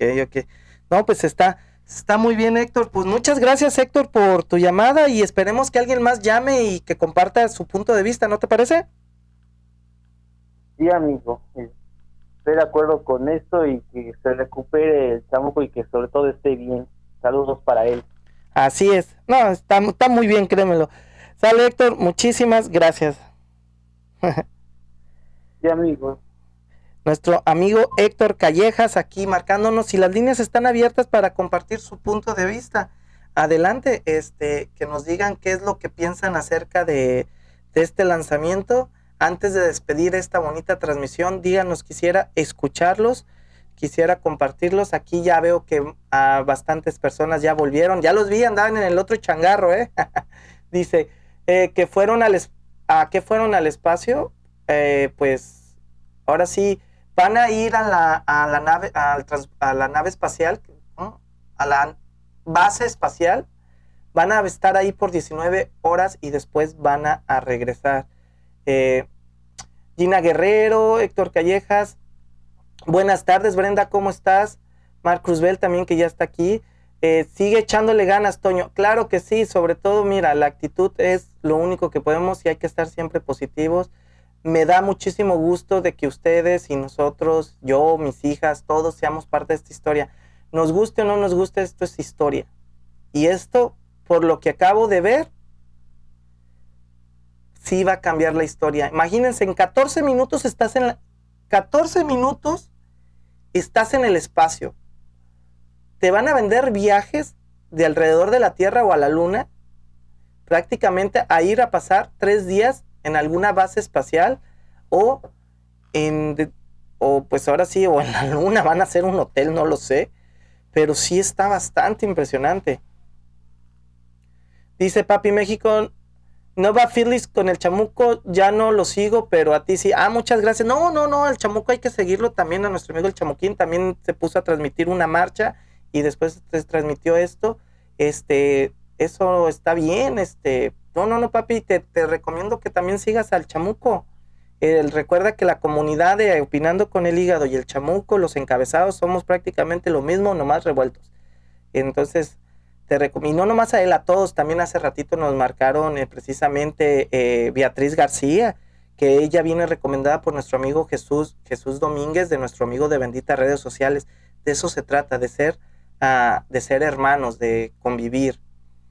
Así es como llegan las bendiciones a todo el mundo. Ahora todas las moderadoras llegaron ya que terminó. Bueno, pues eso, lo de menos, pues ya pasó. Dice Juan Navarro, se van a quedar o 2 o 3 meses y en 19 horas se van a acoplar a la base. No, es una misión. Recuerda que Juan Navarro que vienen, que ellos van por una compañía privada y pues van de carrerita. No, Brenda, de eso no hay nada que ver. Yo porque lo vi y esto es algo que yo personalmente sí lo espero mucho. Es como lo que les estaba mostrando. Miren, para los que no vieron, yo tengo algo muy especial acerca de esto y les voy a enseñar. Este es el transbordador Endeavor y tengo el gusto y el honor de haber trabajado y hacer partes para ese transbordador. Este ya se encuentra en California. Muchas de las cosas que ustedes vieron les puedo mostrar aquí. Miren este motor. Así eran los motores antes. Estas imágenes, y a mí me da mucho gusto porque yo trabajé en estos. O sea, por eso es que estoy así como muy emocionado o me pongo más excited que muchos. Es porque yo he trabajado en los componentes que podemos ver en las naves espaciales. Aquí pueden ver esta fotografía, especialmente en estas. ¿Ven esos conectores? Tengo el gusto de trabajar en ellos. Tengo el gusto de trabajar o haber trabajado en ellos. Entonces, para mí dice control eléctrico de la unidad. Este fue el control eléctrico de la unidad del transbordador Endeavor. No lo sé, está para que me lo confirmen, pero después les digo el chisme si es que algunas de las partes que hicimos fueron para el Falcon 9 de SpaceX. Y esto es algo que a mí me causa bastante emoción, honestamente. Yo no les he subido el video acerca del transbordador Endeavor, porque el transbordador Endeavor también es historia pura. Estas partes son en las que yo trabajo estos conectores. Estos conectores son de aluminio y son de electroless nickels. Entonces, eso es algo muy padre, es algo que a mí particularmente me gusta muchísimo. Por eso es que estoy tan emocionado. Pero bueno, pues esto ha sido, amigos, el día de hoy. Gracias por estar conmigo, gracias por estar. Fuimos parte de esta historia y esto va a dar mucho de qué hablar. De verdad, amigos, muchas gracias por acompañarme el día de hoy en esta bonita transmisión. A todos los que se quedaron, a todos los que regresaron.